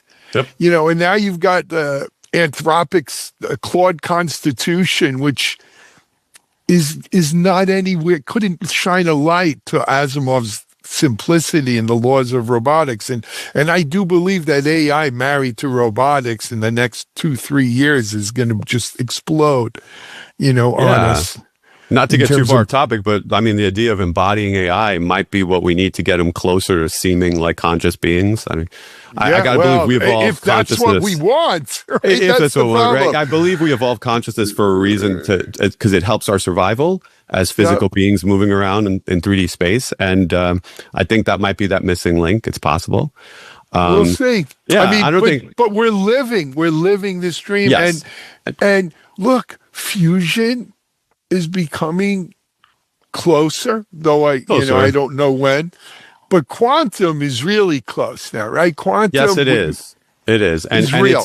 It's accelerating more than even I was always a quantum optimist for obvious reasons, but it's accelerating even more than I could have believed. And last June, when Craig Gigney wrote his paper taking down the number of physical qubits needed to crack RSA from about 20 million all the way down to 897,000, I was like, whoa, now we barely have any time left at all. And just a month ago, Iceberg Quantum wrote a paper called The Pinnacle Architecture that took it down another order of magnitude. I mean, right now they're saying around 100,000 physical qubits to crack RSA. There's no way we're not going to have that this decade. We're going to have that before 2030. Q-Day is super imminent. It's right around the corner. Yeah. I mean, IBM has said, what is it, 28 or 29 or bust, right? I mean, they're You've got to migrate. It's so critical. I mean, that's why I do it at Protiviti. My company, my practice inside my company is basically two major things. Like I help companies with use cases. They want to do things like optimization, simulation, machine learning using quantum computers. That's great. And the other half of my time is spent really pushing companies towards migration to PQC, post-quantum cryptography, because we are so out of time. And it's just everyone's been dragging their heels. I have some theories on why they might have been dragging their heels, but we can't do that anymore. No, well, we talked about human nature. I think it's human nature a little bit to drag our heels too, and until the gun is at your head. Right? How many people did Y2K projects starting in September of 1999? Right? We go, well, no rush. Oh, we'll get started around Thanksgiving. But there is that, but it is real. But Konstantinos, you've lived a dual life beyond the quantum. You've been in the cyber world. When did we ever get out ahead of anything in cyber, in security? That's a great point. See, Q-Day is the first time in InfoSec history that we know a 0 day is coming. We've never had this luxury before. Yeah. Heartbleed caught us all by surprise. So this is more like if Y2K and Heartbleed had a baby. I like to say that because we know it's coming like Y2K and it affects everyone like Y2K. And it has that devastating cryptographic impact like Heartbleed did. And I don't understand why everyone isn't, realizing that this needs to be done yesterday. Because you could look at it two ways. You could view it as, what if the quantum timeline slips? What if it takes a little longer? Okay, let's say that happens. Let's say it takes a little longer. So what? It takes time to migrate cryptographically. And because the standards are in place and deprecation process is going to begin, you really don't have a choice. Whether you believe in quantum computing or not, whether you think it's a fairy tale, eventually you're going to get in trouble if you're running non-PQC. You're going to get dinged in audits and pen tests and you name it. Regulatory bodies are going to come after you. So whether you believe in quantum computers or not, it doesn't even matter. You're going to have to migrate. I promise you. You will not be using RSA in 2035. You just won't be. No, I don't think you could be using it in 2031, quite frankly. I hope you're right. Yes, yeah. I'm just saying regulatory bodies say that we won't be using it by 2035, so at least there's that. Yeah. But here's the good news, though. They've made it relatively painless. Yes. Relatively. To deploy like post-quantum algorithms and so forth so that you're not left fighting the last war against the next war's weapons, right? Yeah, like look at libraries. Look at OpenSSL 3.5. That contains PQC. You just use that. OpenSSH, latest version, PQC. A bunch of tools in the industry, already PQC. And even for consumers, like iMessage has its own custom version of it. Yeah. Signal, on and on and on. You can get PQC in different pieces, but you can also view it as like a quantum technical debt issue.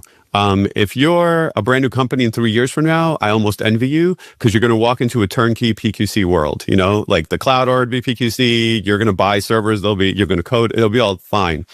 Other companies are going to have to do this migration. So they're going to need a little hand holding, which is kind of what we do. And with that process comes the realization that quantum technical debt might just have to go away. You could think if I want to be ready by 2030, will this server even be running by 2030? Will this router be running by 2030? There's some stuff you could just sort of plan to phase out and replace. So that's going to take care of itself. And other things that are easy to do. That's CapEx, right? Yeah. And you know how people love spending money. Let's talk a little bit about your activities at Protiviti. Sure. It's the IT team coming to you, or is it the CISOs? Yeah, Is it's it a like lot of this- CISOs, and I have a theory about why we're in this mess in terms of not migrating. The average CISO's, this isn't my data, but the average CISO's lifespan at a company is 18 to months. 26 months. So let's say 2 years. So if you're only going to be at a company 2 years, when you hear quantum, you think that's 10 years. I don't have to worry about it. Let me do all this. That's the next guy. That's the two guys from now. Exactly. So I'm trying to impress upon them that no, now it really is you. You're the guy or gal who's responsible right now for this thing that's imminent. So there's that. So we do deal with a lot of CISOs, and my company tries to simplify what we do for customers. We're sort of like the big 4.5. In fact, if you go back, it used to be the big 5, and Arthur Anderson was the 5th. And Protiviti rose from the ashes of Arthur Anderson, actually. So I didn't know that. Yeah. So I call it like jokingly that we're the big 4.5. So we do basically everything you can imagine. But to simplify it, we do transform, protect, respond. That's kind of like our new mantra. And quantum touches two of those heavily. Like transform. I'm all about helping companies transform what they do through using quantum computers. That's great. On the protect side, yes, I really want to protect you. Please let me help you. You need to be migrating to PQC. Let me protect you from this future ominous cliff that you're racing towards otherwise. And what I don't want to have to do is the respond piece in that trilogy, because no one wants to be the first to be known for a PQC fail, for being hacked clean by up in quantum aisle computer. 7. Yeah, exactly. You don't want to be the one bank that ever. Oh no, it's because of quantum that we're owned. You don't want that. So what do I'm they hoping say? to An help ounce companies. of prevention's worth a pound of cure, or whatever. Right? Yeah. So while we respond to all sorts of incidents, I really want to help the quantum-focused customers to not have to. I get it. I get it. Let me ask another. Just because you're an expert, I'm interested. You hear people talk about the ticking time bomb of hacked, hashed payloads. Sure. Right? That, the bad guys have stolen encrypted data just waiting for when Q day comes and they could get at it. Now, I've always had just like the CISO who doesn't worry 10 years from now, data, especially when we're talking about personal data that, is valuable. It's like it has a radioactive half-life, right? And whatever period of time, half of it is crap. And then, it continuing down. So at some point, the longer the Q day is pushed out, the more radioactive decay we get from those hashed payloads. Yeah. But are they worth, for those bad guys out there, should they just throw them away now, or are they worth holding on to? Well, yeah, you had Mosca on, I believe, right, on this, Yes, and he's a legend for Mosca's theorem, and the idea is that you have the shelf life of a secret, how long you need to keep it, you have the amount of time it takes a company to migrate to post-quantum cryptography. Those years combined, you have to consider, will a quantum computer be available before that? And if so, secrets will leak. So some information has a really long shelf life. I mean, PII in healthcare, for example, healthcare's lifespan is a lifespan. Sticks with you for life. Yeah, so it's a really long time. So some of those secrets are good forever, right? Some state secrets are good for a really long time. Locations of secret bases, whatever, that kind of stuff is a really long lifespan. Credit card numbers, no. Certain accounts change, things like that are a little shorter. So yes, you're right. We have to decide when can we actually use these attacks. There's a few basic principles here. One, when something's broken, it's broken. I remind everyone about that in cryptography. Whenever we know something doesn't work, we deprecate it and we move on. This has happened before. None of your viewers right now should be using SSL. They should be using TLS 1.3, hopefully. Right. Once we know something's no good, we move on, right? It doesn't mean that the attacks are always practical or going to get everybody, but do you really want to be the one that they get? If you're writing a message that's so secret and valuable, do you really want to trust that it'll never be curious and someone will never be curious enough to attack it? So I keep that in front of my mind. Now, realistically, most harvested packets will not be decrypted by a quantum computer. I know it's a weird thing for me to be saying, Mr. Rah-Rah PQC, right? But it's a numbers game, Let's say that roughly the Gidney life cycle of an attack is what we're going to deal with. Let's say it's 5 days running a quantum computer to crack RSA. That's 73 attacks a year.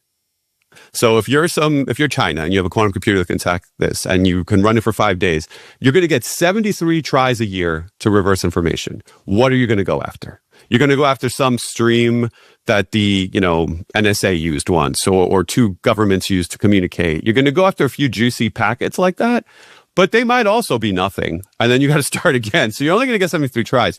So I don't know if Harvest Now Decrypt Later is the number one attack that's going to happen.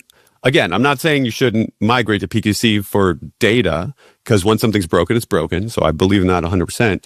But I think the thing that everyone's ignoring is Harvest Now, Forge Later. And that is way more devastating. Let me give you an example.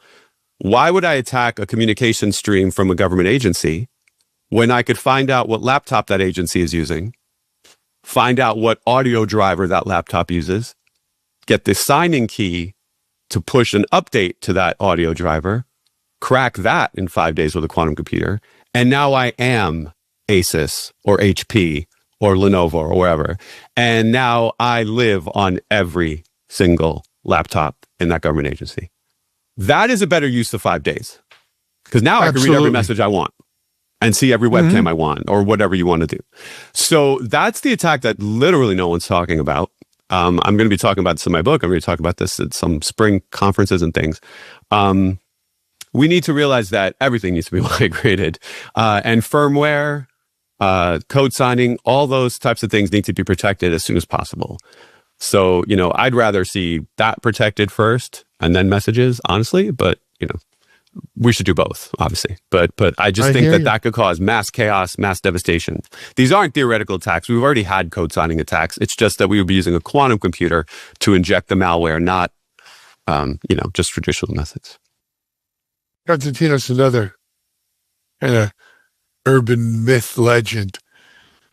We won't know Q-Day was here until much after the fact, or much later, right? It's There's possible. not going to be a, emergency alert broadcast system letting us know that, hey, it's Q-Day. You won't get a Hallmark card, but it may be months or even a year later that we look back and say, yes, that threshold is passed. Yep. You believe that, or what do you think? I've been saying that actually since around 2012. I've been saying that since the beginning. When I was at BT, historically, it was the GPO, the General Post Office, and an employee there, Tommy Flowers, built the first supercomputer designed to crack encryption. So in my brain was always this like specter and legacy of the imitation game, Alan Turing, Tommy Flowers, like all this like cracking encryption and keeping quiet about it, Like we let, not we, but the Allies let like submarines sink because they didn't want to let anyone know we can crack Enigma. So I've been saying that for a long time now. And it is possible that if some nation state gets a quantum computer, they're going to stay quiet and not say that they have it. And they'll just start cracking some of the packets like we mentioned, or doing some of the code signing attacks we mentioned. So I do believe that's possible. If a company gets to that level, all sorts of things could go wrong even if they wanted to keep it secret. Like let's say, for example, IonQ announces an even more aggressive timeline, even though they already have the most aggressive timeline in the industry. Let's say they announce an even more aggressive timeline, and at the very same time, unbeknownst to them, the guys who did the Pinnacle paper announced that they just reduced it by 10x again. So all of a sudden, you have this like crossing point, like inflection point, where publicly in the world we know, IonQ has X number of qubits, and they just said you only need half as many to crack encryption, whatever. Like that can happen, and then we'll know. Then it won't be like announced. It's just we'll be able to connect the dots and say, oh yeah, Q-Day's here, and don't believe otherwise. It's here, So that can happen too. So those two extremes can occur, and like anything else, the truth will probably be somewhere in the middle. Love it.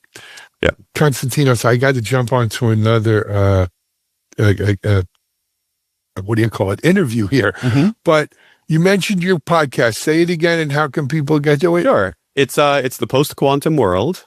It's actually the longest continuously running quantum podcast in the world. Very cool. So it's available on all platforms. Excellent. And of course, I mentioned you're Senior Director of Quantum Computing Services at Protiviti, so people can go to Protiviti and keep up with you there. Congratulations on making the list. Obviously, it was well-deserved. Thank you. And Thank keep you. up the great work, man. You know what? A lot of years of hard work. We're getting right there. So it's going to be interesting these next couple of years. Thank you. Thank you. Konstantinos Karagiannis, Senior Director, Quantum Computing Services at Protiviti, Quantum Security 25, inaugural member. Thanks for joining us. This is Techstrong TV. We'll be right back.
Hi, it's John Swartz at RSAC again with Nico DuPont, who's the founder of Cyborg.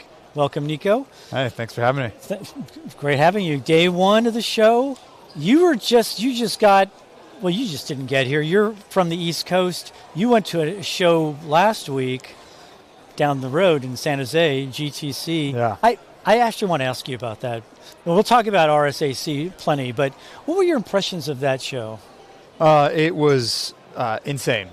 It takes over the whole city of San Jose, as you know. We were exhibiting there Monday through Thursday, and it's really, it's the epicenter of AI and kind of the pulse check on where the industry's going. So it was very interesting. It's kind of the polar opposite of RSA, where security very rarely gets talked about at GTC. Yes. And this is all about security. So it's always interesting. One comes after the other, and it almost kind of in the way it plays out in real life, where you have all these advancements in AI, cloud, whatever. And then there are the consequences on the security side, so that comes later. Yeah, it's a secondary whiplash for sure. Yeah, absolutely. And I was going to ask you about RSAC, just a couple things, and then we're going to go deeper into your company and what it does. Because I think it's really important what you're doing, and I want you to spell it out for us because we might have some folks out there who are unfamiliar with your company. But RSAC it's interesting in that it's become almost a little bit of a political bent. I mean, there was definitely last year what went on with CISA, and I think the current climate of our security framework. But I'm wondering what you anticipate coming out of this show, or what type of themes most interest you going into the show. What would you like to learn more about or hear more about here? Oh, that's a good question. I think we're seeing a lot of AI for security, in the broad sense of the word. And I think that I haven't gotten a chance to walk the expo floor. It opens at 5 today, but I anticipate we'll see a lot of that like we did last year, probably even more so. I'm actually more interested in the other side, which is security for AI, right? Which is how do you secure model behavior by all means, but how do you secure AI infrastructure? The kind of boring meat and potatoes of the next attack vectors that we'll see in the enterprise. Right. I'm so glad you mentioned that because we do a show every day, usually live, Techstrong Gang, and that is a constant theme. This idea that this technology is moving so fast. We see refreshing of models every month from each company. We hear so much about agentic and autonomous workforces. We hear so much from the top down about how this needs to be put into use. But security it's not given short shrift, but it's mentioned down the list of importance like it always has been. yet there's that lingering thought in the back of everyone's mind, when is something going to happen that we have to explain? And is that, I hope they acknowledge, do you hope they acknowledge this here? I'm sure they'll talk about it. I'm sure they will. I mean, we're at, the RSA conference, so there's going to be talk about it. And I mean, that's kind of, I'm biased because that's where we're focused on, right? The underlying risks from the centralization of data for AI and what that implicates in the enterprise and kind of downstream everywhere. And so it's always interesting to see how everybody else is thinking about it and who else is trying to solve the problem. Right. You mentioned AI infrastructure, and it was kind of very well put. I think it may have been from your company. I'm not sure where it came from, but basically said AI infrastructure is harboring a hidden security risk, which is the vector database. Could you maybe expand on that a little bit? I know it plays into what your product does, among other things. Yeah, totally. So, I mean, maybe I can set the lay of the land a little bit. Absolutely. Over the past, call it 3 years, we've seen a massive shift in the center of gravity in AI from training, who had the biggest GPU clusters, was able to build model frontier capabilities, to inference. You go to any AI conference today, it's all about inference. That was GTC was a lot about it's all about inference, because that's where you get ROI from your massive AI investments. And the way that you drive value with AI, specifically in the enterprise, is by arming the AI applications and the AI agents with data that is proprietary and specific to you and your organization, so that it can drive insights or take actions that are relevant to you and your organization. And that creates an inherent risk, because in order to do that, you have to centralize and pre-process your data to be AI ready, so to speak, to put it in AI knowledge bases. And so you're taking data that was previously siloed across the organization and centralizing it to a single point of failure, a kind of honeypot of source, which is your vector database. And this creates an inherent security risk, because if I'm an attacker wanting to, breach the organization and get a cross-section of the data from that organization, I now only have one place to hit as opposed to all these various silos.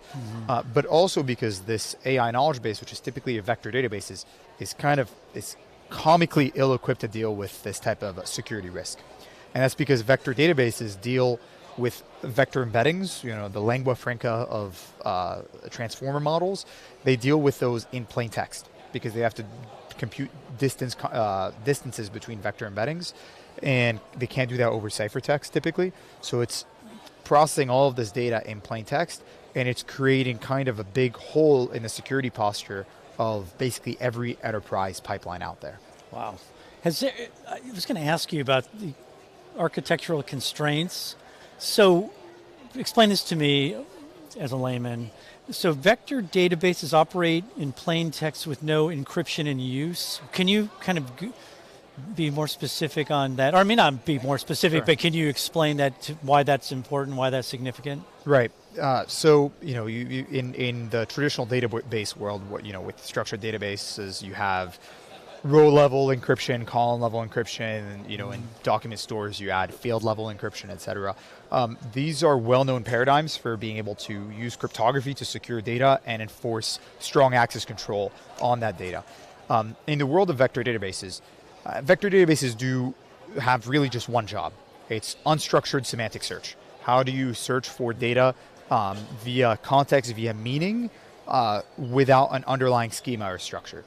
And inherently, in order to be able to do that, you take data, you process it, you feed it to an embedding model, and you convert this data from its original modality, whether it be text, images, audio, 3D spatial data, etc., into vector embeddings, which are these very large, high dimensionality numbers that encode semantic meaning or context to that piece of data. And vector databases allow you to do that search, matching of, for a given query, what is the most semantically relevant piece of data or pieces of data at scale very rapidly. To do that, they employ a distance computation, a distance metric such as Euclidean distance, cosine distance, etc. And to compute the distance between the query embedding and the candidate embeddings that are in the knowledge base, they need to literally compute, do a L2 or a dot product to be able to compute that distance. That needs to happen in plain text. So it means that the data cannot be encrypted while it's being used. And furthermore, if you were to have to encrypt the index and decrypt it on the fly to be able to add this encryption and this strong access control, it would make performance slow to a crawl, this inline decryption. So it means that every vector database out there is essentially insecure in this regard because they're operating on data in plain text. And so this creates a risk in terms of, infrastructure compromise, right? Access to the host, any type of insider risk. The data is not encrypted in use and sometimes not even at rest. And also it makes it really difficult to do things securely like multi-tenancy. How do you isolate multiple tenants on a single vector database when the data is not encrypted independently across tenants? How do you do strong access controls, whether it be rule-based, role-based, attribute-based access control? It's a very immature breed of technology that enterprises are betting a lot of not only money in their infrastructure, but in their actual proprietary data storing within these vector databases. So in a sense, there's kind of this calculated risk, or what I think about is in terms of priorities, in terms of, not to be alarmist, but I'm assuming there are a lot of enterprises who are very concerned about this scenario and what could possibly go wrong. And I'm wondering, what type of companies are you working? Are you working with a lot of enterprise companies? Is it across the gamut in terms of industries you work with, or are there particular ones that are more focused on this than others? Firstly, we've been partners with NVIDIA for a little over 2 years. We've been working very closely with them and a number of their teams.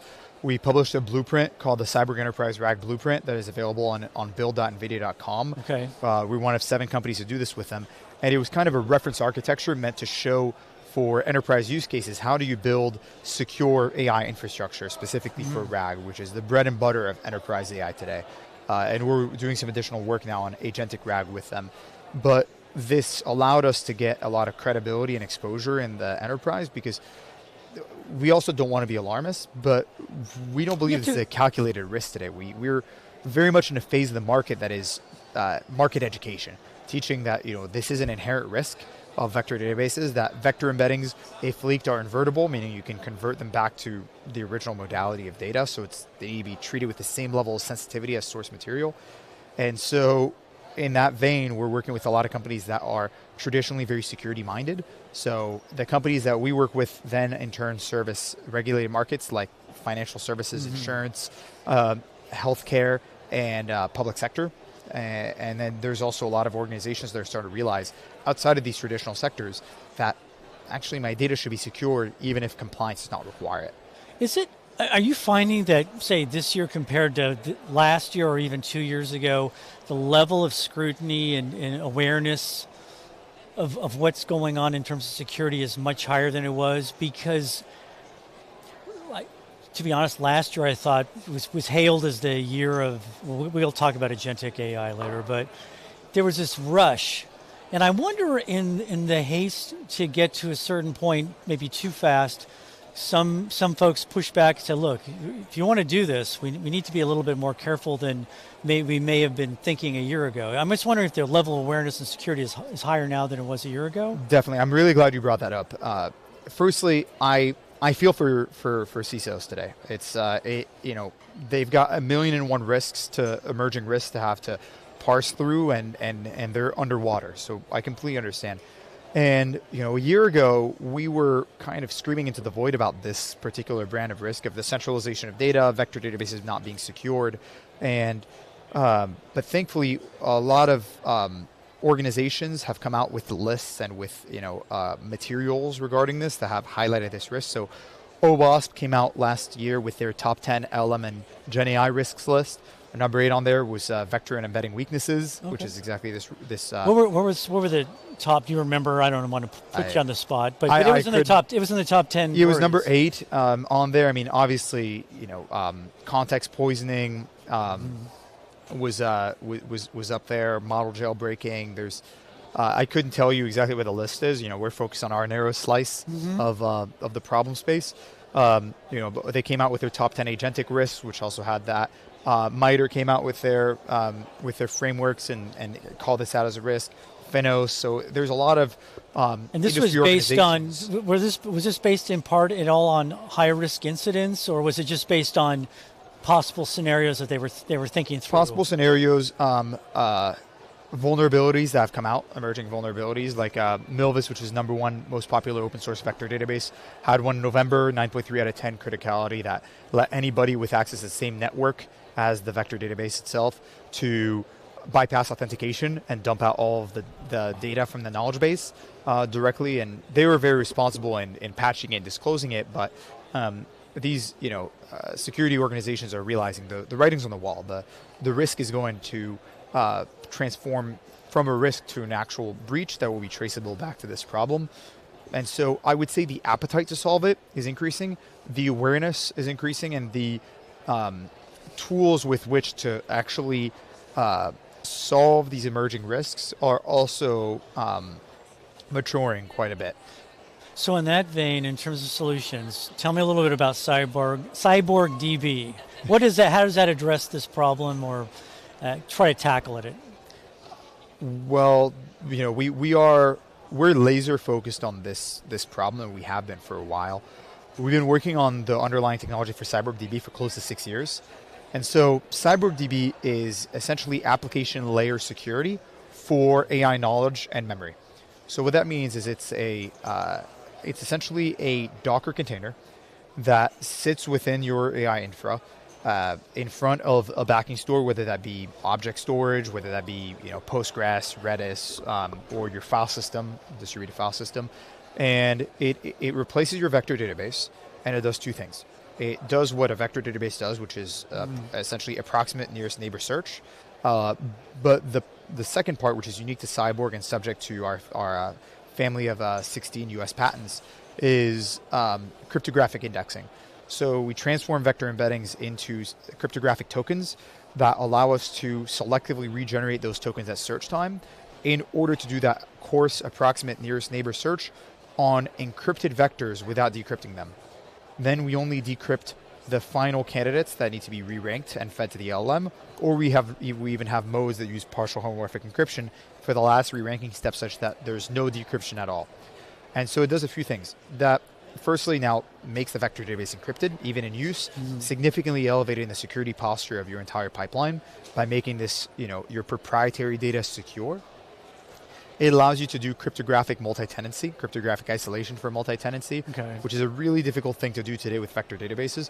How do you have multiple tenants, whether within an organization or actual, separate organizations on a hosted solution, have strong guardrails and isolation guarantees, and allows you to do strong access control that is cryptographically enforced, whether it be rule-based, role-based, attribute-based access control. And so we've built this and we shipped it last year when it's at the heart of this blueprint that we did with NVIDIA. And it's essentially meant to solve this whole class of problems at the heart of enterprise AI pipelines. So I'm going to go back. You founded the company, you said, was it 6 years ago? Yeah, we started working on this about. So you started in this specific area 6 years ago? We were working essentially a separate startup before that on data compression, and began working on searchable compression, which was a really interesting technical space but had zero commercial value. Yeah. And that kind of gave the idea for this venture working on searchable encryption. So that's kind of what I was getting at, is every company has this journey. And I was just wondering how maybe in the last few years with this kind of rabid, kind of almost feverish pursuit of AI, that changed the thinking of the calculus within your company of what you were going to do. But it seems like you were already on that. You were already in that path. You're not one of those companies that decided, oh, we have an AI strategy. Right? That's kind of what I'm trying to get at, actually. I mean, look, I wish I could say that in 2020 when we started working on this, it was we saw the hole in enterprise RAG pipelines. But to be honest with you, enterprise RAG didn't exist. I mean, none of these words were really around at that point in time. We were working on building solutions to do. We're laser focused on how do you search while keeping data encrypted, and vector embeddings were actually means to an end for that. And then we just happened to be extremely fortunate in terms of market timing that vector embedding started to become the heart of enterprise AI applications, and we just happened to have built a robust system for being able to search through them semantically while keeping them encrypted.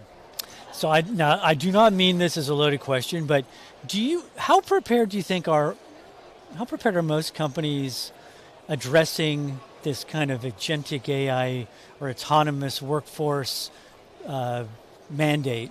I'm wondering if most of them are pretty well positioned or thought this out, or if there's such an incredible amount of pressure to adopt, whether they're kind of walking a tightrope. And I don't want you to cast aspersions towards industries, but I do wonder, based on what we have written about in some of the studies I come across with CISOs, it's like they are being asked to run down a very fine line with not a lot of margin for error on either side. Candidly, I think the market at wide is vastly underprepared for what's to come. Yeah, and agree. It's not for fault of trying, and even at this conference, everybody's trying to solve this problem. I think that the problem fundamentally is that most organizations have not figured out how to mitigate insider or rogue employee risk, right? Mm-hmm. Social engineering attacks are still running rampant, and the way that they work is by conducting a social engineering attack on an employee or an insider in order to be able to conduct some sort of breach. And agentic AI is no different. We're trying to imagine that it's a new future where you've got these machines that are somehow very different than humans and very different than employees. But I think that if you're looking at it that way, you're looking at it wrong. You're really, with agents, you're just onboarding new employees, essentially. You're onboarding non-deterministic systems, non-deterministic agents within your organization. Well, guess what? Companies have been hiring non-deterministic people for a very long time. That's humans. They're employees. And so looking at how we solve the insider risk problem is kind of the same way that we solve the agentic AI risk. Different tools by all means, but so long as we've not solved one, I don't think that we're going to have the other one fully solved. And the risk there is that the speed at which an insider attack happens by an employee is vastly slower than by an agent. See, this is the thing. This is the rub for me that is particularly terrifying, because I'm seeing, given the state of the economy and this urgency among companies, and I'm not saying it applies to most companies, but there are quite a few companies. Meta, there's a rumored 20% layoff, which I think was influenced by efficiency, where humans are replaced by an autonomous workforce. I think Amazon, there's this long-term goal of swapping out 600,000 folks for robots, what have you, in whatever form they are. Dell just announced 11,000. I always wonder if they, in their pursuit of better profits, more efficiency, whether this kind of raises the ante and raises the stakes and raises the risk. And I mean, I know they've looked at it internally. I would hope they have. Sure. But it's just that the one thing when we mentioned this whole kind of movement towards non-human factor and where that leads for everything. I don't want to comment on any specific company. No, I'm just talking in general, this kind of climate that we're in, where companies are trying to raise their market valuations or trying to address. Totally. I think that the change is going to be painful and is going to be a ripe opportunity for attackers, right? Yeah. And I don't know. It's hard to say, because the losing talent that is in charge of these security. We're seeing, there's a lot of rumors about downtime happening at some of the major infrastructure providers. That is happening because the security, DevOps, cloud talent is gone. But replacing with agents does that mean that it's going to be worse off or better off? It's hard to say, but I know we're going to see probably a whole new class of issues. But perhaps on the bright side, maybe we'll get better orchestration of agents to address security. Maybe. I mean, maybe. But we're in for a very tumultuous time, and I feel for all the people that are losing their jobs as a result of it. And I hope that we've got some problems to solve from a security lens. We got some very big problems from a societal lens to figure out as well. But absolutely. I don't want to step outside my lane. I know you're a wise man, Nico. Hey, thanks, Nico, for your time. Appreciate it. Nice to meet you. Thank you for having me. Thanks. It was a pleasure. That's it for today for me. I think day one. day 2, I believe Alan will be back with a lot of interviews, back to back to back all day. So stay tuned, stay on Techstrong TV. Thanks.